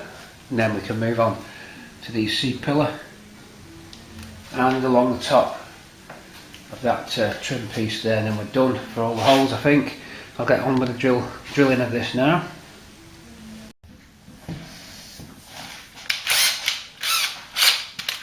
Okay, 4.5 drill bit, 4.5mm bit in, marked in yellow so I don't lose it.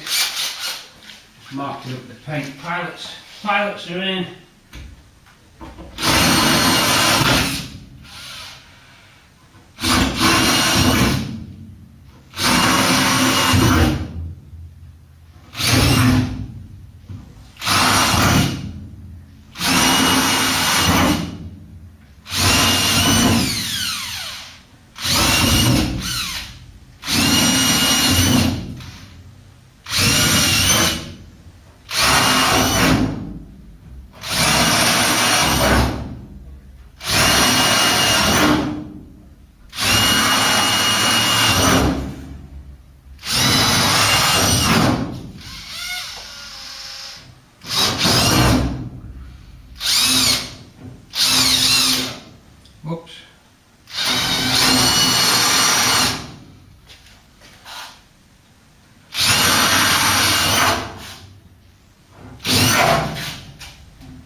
Got to check we're still running on the camera. Sometimes you never remember if you've switched it on to record.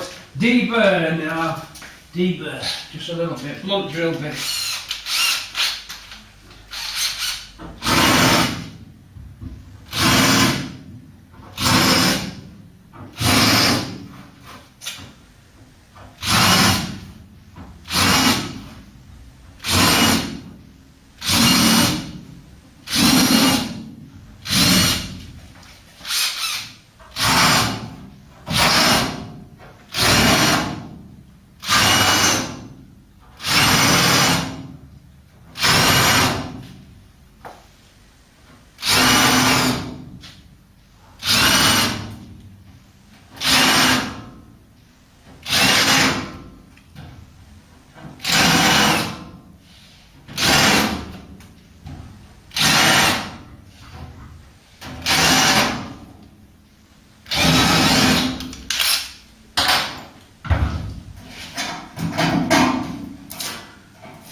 And that, whoa, it's stuck up there. Oh, where did that go?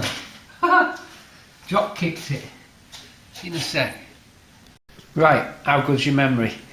Took some just random checkpoints to see if we are symmetrical, and I hope that we are. And before anyone jumps the gun, they might not, and said you could have measured down using this side as your template.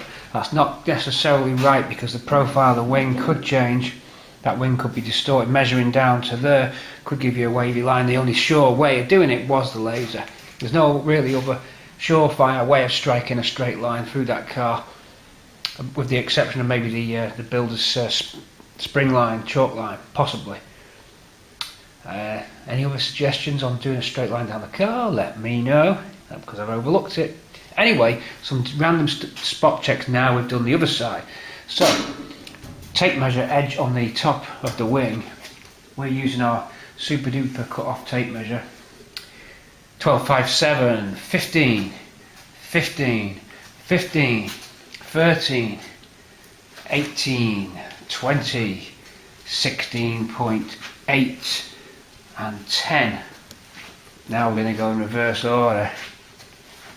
Let's see if those numbers, those bingo numbers, match up. Okay, you're ready to play Cortina side trim. Bingo lottery. 10, 17, so 2 mil. 20.57, I think that was the same. 18.5, 13, 14.5, 15, 15, 12.5. When I say 2 mil out, it's not actually, it's 0.1 mil, because there's the mils. So I think I got that wrong when I said 2 mil out. Not 2 mil out, 0.2 mil out. So yeah, 12.5. You know, I've already forgotten. What a joke. Because it's just nice to know. 12.5. Yeah, 12.5. 2 15s. So I'm looking for 2 15s. A 15 and a 15. So that's right. A 14 and a half. A 13 and a 18 and a half. A 14 and a half and 18. Oh, a 15, so 0.5. A 13 and an 18, so 0.5. A 20, a 16.8 and a 10. Alright, sorry about this. Round the mulberry bush we go, round the maypole we go. A 20.5, a 17 and a 10. I've already totally forgotten. A 10, a 17 and a 20.5. I love numbers. A 10, a 16.8, so that would have been our 17. and 20, so 0.5 of a mil, 0.2 of a mil. Wow, wow, wow, wow, wow, wow, that is nice. So we're all symmetrical, which is good. It means that all the coach lines are good. It means that just from end to end follows true, and it doesn't dip down in the corner like this, any distortion in the shell. Remember with those chassis kick-ups, it could have been, anything could have happened, but no, that says it all. From coach line to trim line, laser level to laser level. The numbers don't lie, ladies and gentlemen out there in Patreon and YouTube land. So those numbers didn't lie. Great, if you added all the numbers up and divide by the year of the car, I wonder what number we get. Great. We need a drill hole for this rivet hole. It fits in here, this nice little piece, this corner finisher. We need a new one of these, by the way. Anybody out there that can help me that's got one, this one's beat up. I'm looking for a new one. I've got a new one for the other side. I missed some on eBay, and I know there's a kind gentleman on YouTube pointing me into that eBay auction, and I missed it. So I've only got myself to blame. Mark for that now. These going in. Okay, don't know the whole size of them. I'm going to have to go and consult now with some trim clips that came off here, just see what they're happy. I think they're probably 4.5s. They could be the slightly larger sizes that we're using on these pillar badges. Let's see. Anyway, almost done now. Sorry it's been a drag this, but number lovers will love it. Here we go. With the aid of the laser level, yet again, able to transpose the GXL hole. There should be 2, but I'm not going to do that one until I get the badge. The reason is that badge, sorry, that hole there is questionable because there's a lot of rot around it. It looks like it was there, but we'll make sure when we get the badge, or a spare badge that we can use. Going across this side, cardboard template, hang on, should have shown you that. Drop this in to the crosshairs that we used off the laser level. It struck those crosshairs through, and then just profile that cardboard to fit into the gutter, and take some measurements from the swage lines. I'm getting 20 there, then a measurement across from the gutter edge using the template to get it. Take the template across to the other side, because as I said, we've no hole this side. Invert it, across we go, in, and then you'll see now where I land that there is right in the middle of the target, and we measure down to the swage line and check, and that is the hole transcribed across from one side to the other. Just in case there's any deviation, we double check with some more measurements. You can just take it further in on the swage line. So just go across. It's just the swage line that counts. It's the swage line that counts. There we go. I keep pointing the camera up when I'm pointing this way. Sorry. So we're interested in that to that line as it stands at the moment. I wouldn't go off this line because there could be deviation, although we checked earlier and there wasn't. But however, it's best to go off the coach line, up and across to get the GXL badge position exactly parallel with the other side. There'd be no point doing all this, getting all these right, because it takes no longer to, not much more time to do all this, yet the end result's that much more satisfying when all the numbers start to just balance out as opposed to odd things. So that is it for the GXL badge hole. We're going to strike there for it. That's all we've done with that. Laser level comes in handy just to give us the crosshairs relative to the swage. Reason that it's got to be relative to the swage. This car could be on that dolly jig with them casters. There's no guarantee that it's not on a slight tilt. Well, I have checked on here that we're level, but that can't necessarily give me exactly what I need. Just a degree here could make a big difference. So using other lines may throw you. It's best to go. That's what your eye's going to see when you relatively compare them. So we'll go off that. A couple more double check measurements on that. They should all come in the same. check them now. Okay, so going out from that first hole, 10 measure out, 20 measure out, then go plumb down till you hit the swage line, give me 21 and 23. Swage line varies of course, which helps us actually prove a point. And then the same this side with the proposed crosshairs on here. Go out 10, go out 20, 21 to the swage line, 23 to the swage line, which means that that line follows through, which means that's the whole, everything matches. Therefore the badge is now perfectly parallel with the swage line on the other side of the car. That is it. You may think I'm fussing too much, but you're going to put your badges on. You want your badges on the same both sides. It's going to be annoying, and most of you will agree it'll annoy the hell out of you if you don't. Gonna shake a bit.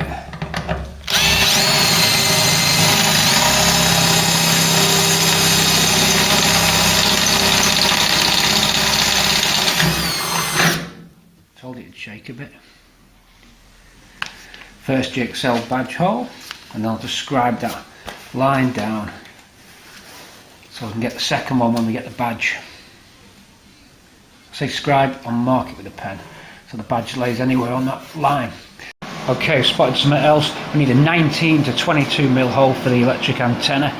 I've marked it off based on all my other cars, Swampy, Ruby and Green GXL, and they're all in the same place on the wing. This wing already has a hole, so a little bit of metal going in, a little disc that I've cut, and there's a magnet at the back holding it in place.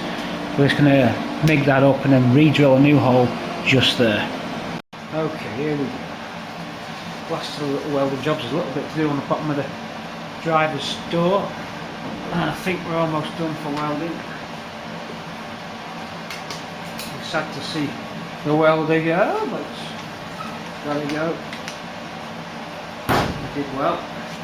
Dirt.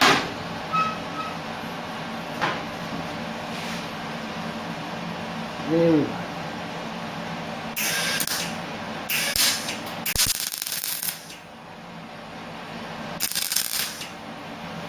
As soon as you get those tacks in, I pull the magnet off, because the magnet, why it does it, some kind of physics thing, but magnets make your welder spark like crazy.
Right, that's that. Just crock sand that down. Good to go.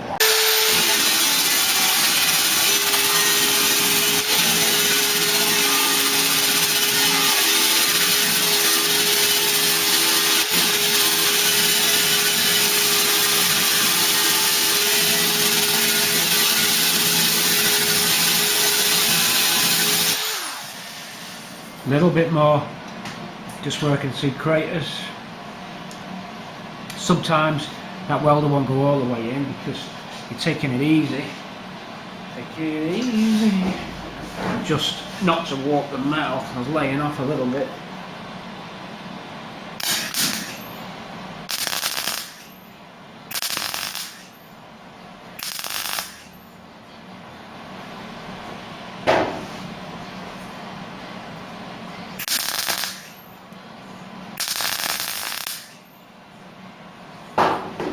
Get it so it's totally seamless.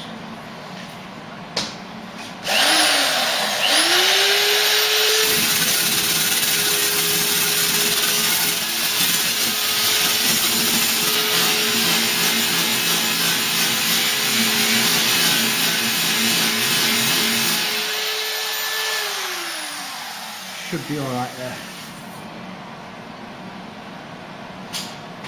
Right, now for the electric aerial hole, 19 to 22 mil, so we're in at 20 mil, and I've already marked it. Just about still see the Swampy and Ruby, exactly the same position antenna marked out already.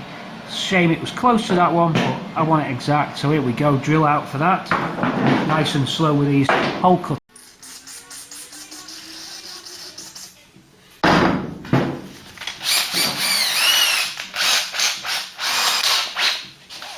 Whoops, wrong place, it's over there. Make sure I get this cutting fluid out of the way. Later on, it'll interfere with paint.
There we go.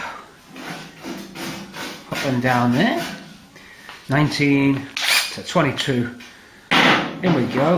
Clean that up with a cloth now. We're done there for the antenna. Just a little bit of thinners around the area to get rid of the oil. Clean on the inside. Deburred it with the crocky. A little bit of X primer just to keep the wool from the door till body shot. And that is that hole for the antenna. Moving on to something else. I think we're going to have to move on now to the bottom of the door. That's that repair we need to put in on the driver's door. Take you over there soon. So we're starting to get all them trim. It's amazing, you just keep thinking of new things that have got to be put on, and the wheel arch trim's going to take a while. But we're nearly there. This car's got to be away next week, first week of September. It's got to be away. We're going into the second week of September. So I don't want to run behind. Okay, the auto face recognition on the camera, seeing that as a smiley face. Stop doing it now. Locking in, see if I can make a smiley face. I don't think I can. No, confusing things. What am I talking about? Started raining. Black rain. I've found the footballer kick before. How the hell did it get up there? There we go. I knew it was around somewhere. Go for a bit of basketball now. Oh no, I can't. My bin's full. I was going to play basketball. Boom! It went in but bounced out. Here's something for you. A little diversion again. Trims at that end. I wouldn't like to try and get hold of this trim for a two-door GXL bump strip trim. You'll see I'm close to the car, but you'll still get an idea how those lines work with one hand. Not so easy, but I like the way that it's following the profile of the wing, showing me that the wing's actually not that bad. Otherwise that would have been big gaps in this wing. Look, obviously I'm not pushing it in there, but these are actually curved. Let's see if we can do this again.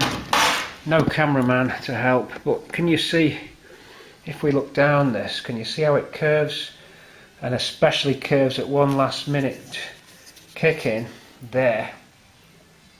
And that's because the wings are scallops. They come in like this and then keep on tapering, and they go flat. Follow the door, then it starts to come out, the door skin out to meet the wing. So the whole car is actually scooped in. All around that area is scooped, That's the way that they're shaped, and we know that the wing's good simply because the scoop shape scallop is built into the trim, and the trim nicely clips on, leaving no gaps there, showing me that that wing's not stoved in or anything like that. I mean, it doesn't look stoved in if you look at it. So I think we were a bit harsh on ourselves with that wing. It's actually only rippled around this area. There, it's quite bad there, down to that arch, but that's not bad considering we'd never got a wing. You know, what we did with that, we look back through the videos when we're restoring that side of the wing, I think it's a real sense of achievement now. It makes me really happy anyway, to know I put quite a bit of work into that, rather than just going to get one off the shelf. I mean, yeah, okay, they've been nice, but they're not there. So, like a lot of us restorers out there, Mark 3s and everybody, Mark 2 Escorts, Granadas, all of us, sometimes either funds don't permit or parts aren't available, and you do the best that you can in the skill that you've got and the time frame and your level that you want to go to. I talked about that. So yeah, the antenna's on, that piece of trim there. The other piece of trim's the door trim, and then those C-pillar trims and top pieces for the back quarters we won't be needing. We need to go and place them somewhere very safe. Okay, let's keep on. We're going to put all tools away now. It's reached the end of the day for me, so it's time to tidy up. We'll clear this side, I'll just clear the other side, and I'll call it a day. But for you, keep on rolling. For me, it's tea time. With all the trim holes in place, it's time to get some holes in for the bumper, and of course we did the aerial just then. So now, again, it's our friend the laser level, just getting ready to get a level line on the boot shut, or the boot swage there. So I'm going to put some paint on that to highlight the laser a little bit. It's all coming off again, as we've said. Once we've got the car level, we might have to jack it a little bit, because there's no guarantee that my caster wheels are totally true. So we'll get a datum line first, and then line the bumper up, make sure the underriders are in the correct place, and then we'll put the crosshairs on them just to get them at right angles to the bumper, and then mark the drill holes in the lower valance. So we're doing the drill holes in the lower valance for those rear underriders just here, because we want to make sure the paint goes through those holes already done. We'll leave them a little bit of leeway to move. They won't be exactly the same bolt size, just oversized hole, and they can move a little bit if necessary. So mark out first and get that datum line. Okay, join me at ground level, at ground zero. Can you see down there? Yes you can. Right, you should just be able to see the laser level there. I'll step out of the way for you and see how it strikes the line of the swage line on the boot, showing that the car's parallel. Did have to be jacked up probably 5mm on the dolly, the caster wheels, I would imagine, making that dolly lean a little bit. So what we do, I'll step in front of your screen, excuse my legs, and then we'll lower down, holding onto the base of the tripod. I'm going to wind down the height, you can see the line moving, till we hit the bumper, and then we want to strike the bumper right through its centre, like this, showing the bumper's parallel. What I've done, you've got plenty of adjustments on your bumper. I'm just going to watch I don't cross the laser line with my eyes. There are goggles supplied. Boof! I just got hit. There are goggles supplied with the laser, but I've just been very careful. So there's adjustments on the underriders themselves as they bolt on. There's adjustment on the bumper irons where you can just slacken off, move left and right just a little bit, and indeed inside the boot floor to get the spacing behind the lower inner panel, the boot inner panel to the bumper spacing. So you want all that lined up. Hopefully you'll be able to do that. We've done it. Once that's done, and we've checked we're looking for a little crescent on each end of the bumper where it wraps around the quarter lower, and that wants to be parallel so it fits in a little recess. I'll show you that in a minute. For now, we can get the crosshairs to move onto each individual iron underrider like this. But we've got to face them square on. That involves moving the tripod across. We want to be hitting that square, and that at the moment is square as it's landed now, just going up, making sure we're still parallel. There's no reason why we shouldn't be at all. So there you go, you can see that the underrider, I hope you can see that anyway, because I can't go any lower on the light, that the underrider is at perpendicular, is at right angles to the bumper where it sits right now. Sliding across, this may obstruct your view, I'm not sure. Coming into your view, isn't it? I can just about get it. That one is also straight.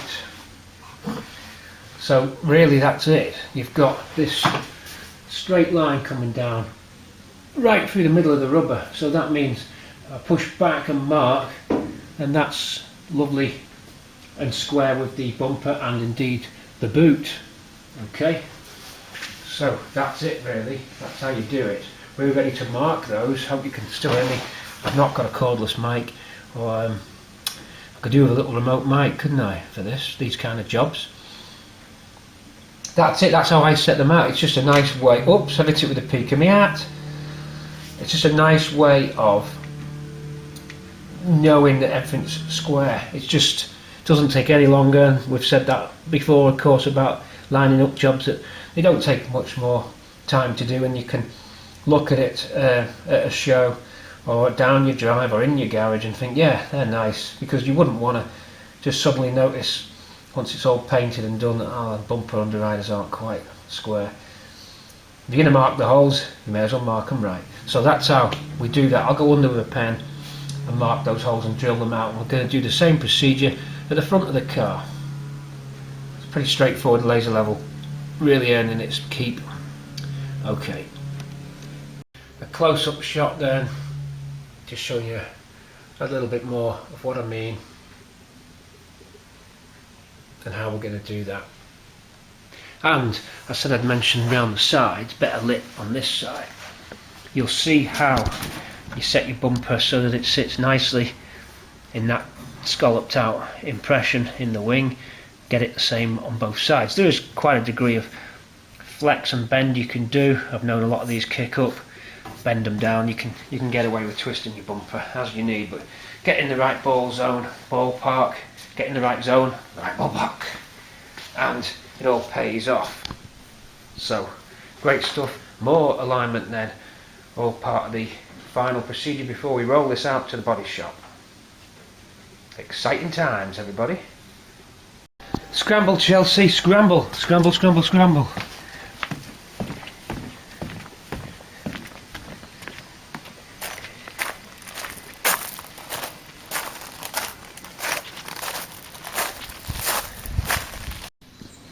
Okay, front bumper on, back's all done.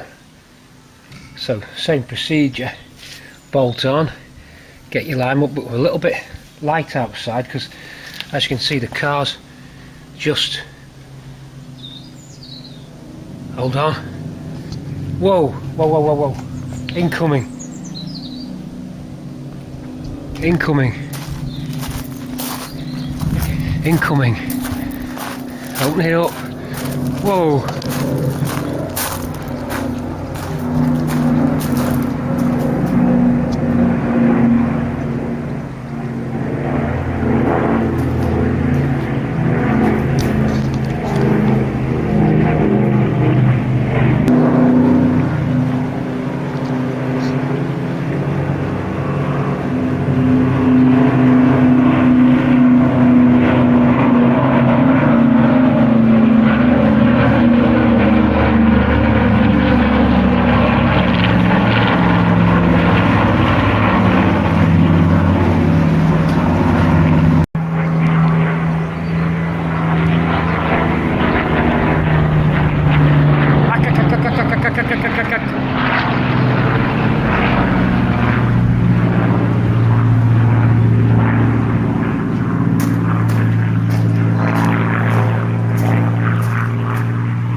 Battle of Britain Memorial flight just gone over. Nice. Right, let's get the laser out here and see if we can get it to work in daylight. Okay, here's a good one. The screw holes of the headlights are exactly in line. Hey, on the level. I can hear the Dakota again. It's out there. So, with that laser line, the car's still on the jack for the level at the back. Black jack. So it shows that that level follows right through to the front. So all we've got to do now is drop the height of the laser down, like so, and we'll just follow it through onto the bumper. I've managed. Do you want to see the Dakota again? Could be coming over. It's banking.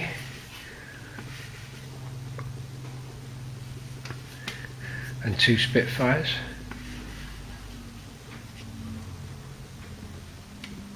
I think the Spitfires have broken away. Heading now towards the bumper. Should just be able to do it on the tripod, and then we're now on the bumper and we can see the bumper's not quite straight yet, so we'll straighten up the bumper and then do the crosshairs onto here. We're off. Same procedure again as the back.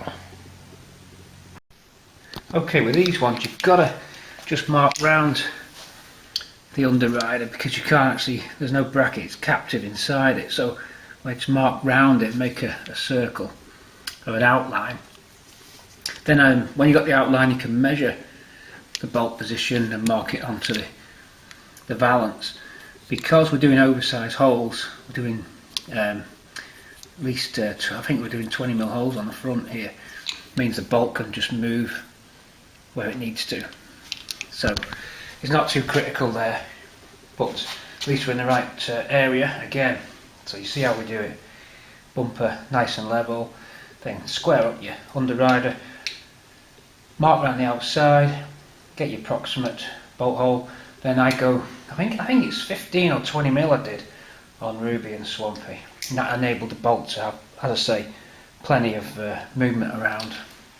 There's more movement in the front bumper than the back because it has to bolt onto the wing at the side, so we've just made sure that I can pass a bolt through there at this position that it's at. So that is the correct laying position for the bumper. Everything fits nicely like that. So we'll do the outline and push that against the valance. Outline with Paul's magic marker. A Velvet pen! Magic marker. Okay, and then round we go, and then that's it. You don't need to do any more on that. Remove the bumper and drill the holes. So it's gone quite well. There you go. I'm just trying to think now if there's any final holes to do. I know there's that bottom door to repair. We better get onto that. In terms of drilling trim holes, I think we're done. Oh no, oh no, the wheel arches. They can be tricky because you've got to try and hold them up. Indeed, we might have to rivet them on, then drill the rivets off again because you need to get them pretty straight. Oh, so I suppose I may as well keep on going and do the arch trims next. And then we can ship it out. And don't forget, there's one real way to test it once you're all done, is actually actual real life. Stand back and look at the car just in case all your theories wrong. Nothing better than a real proper view to make sure. Do that at the back as well. Looks good.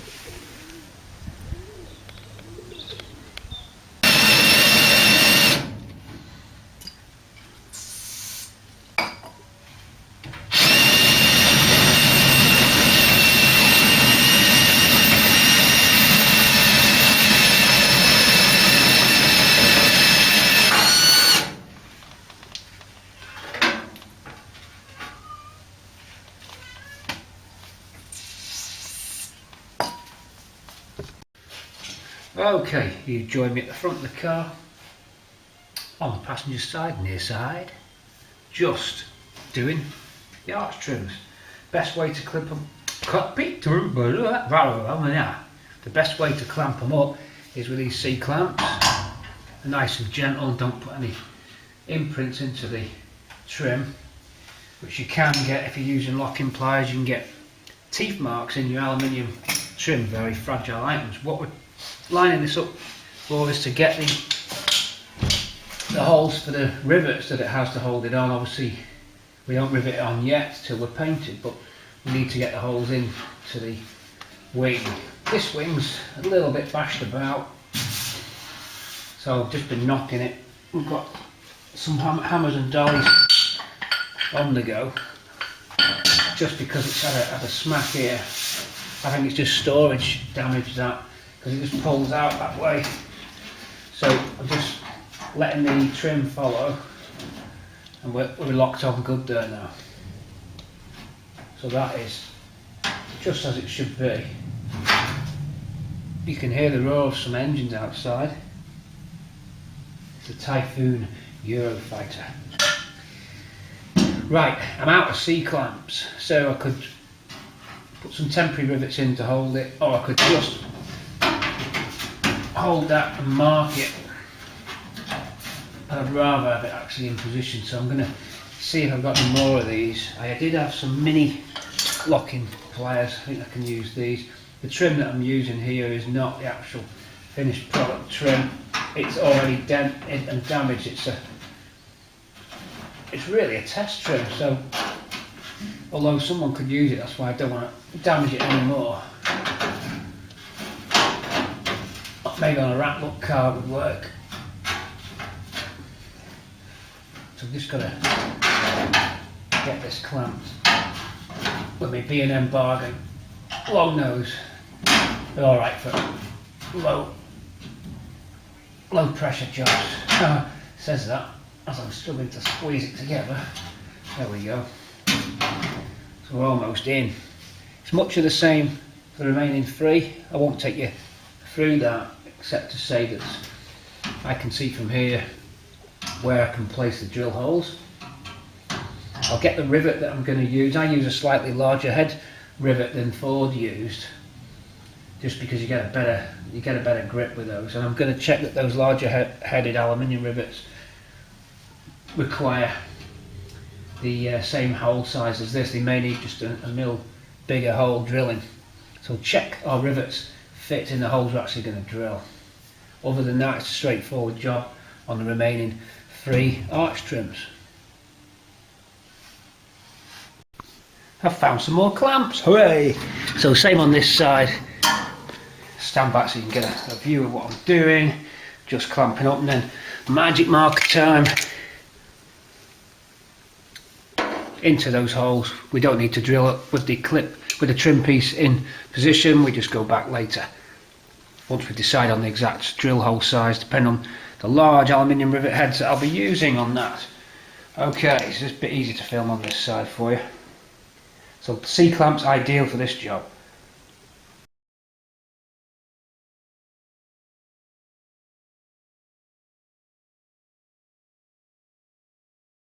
Roll it. So here we are with a Monday on the beach, fighting against the tide. Any minute now the whole place is going under. It's all very apocalyptic. No, it's not really. There's Andy's drone. Here's our script and notepad with a Charleston Heston quote. Oh my god, I'm back, I'm home. All the time they finally did it. Well, I improvised a bit. A grill, which is my foraging trip, spare shoes, spare clothes. We're on the beach. This has been Cortina City. We'll catch you at the end of the show. There's Andy there. Now for the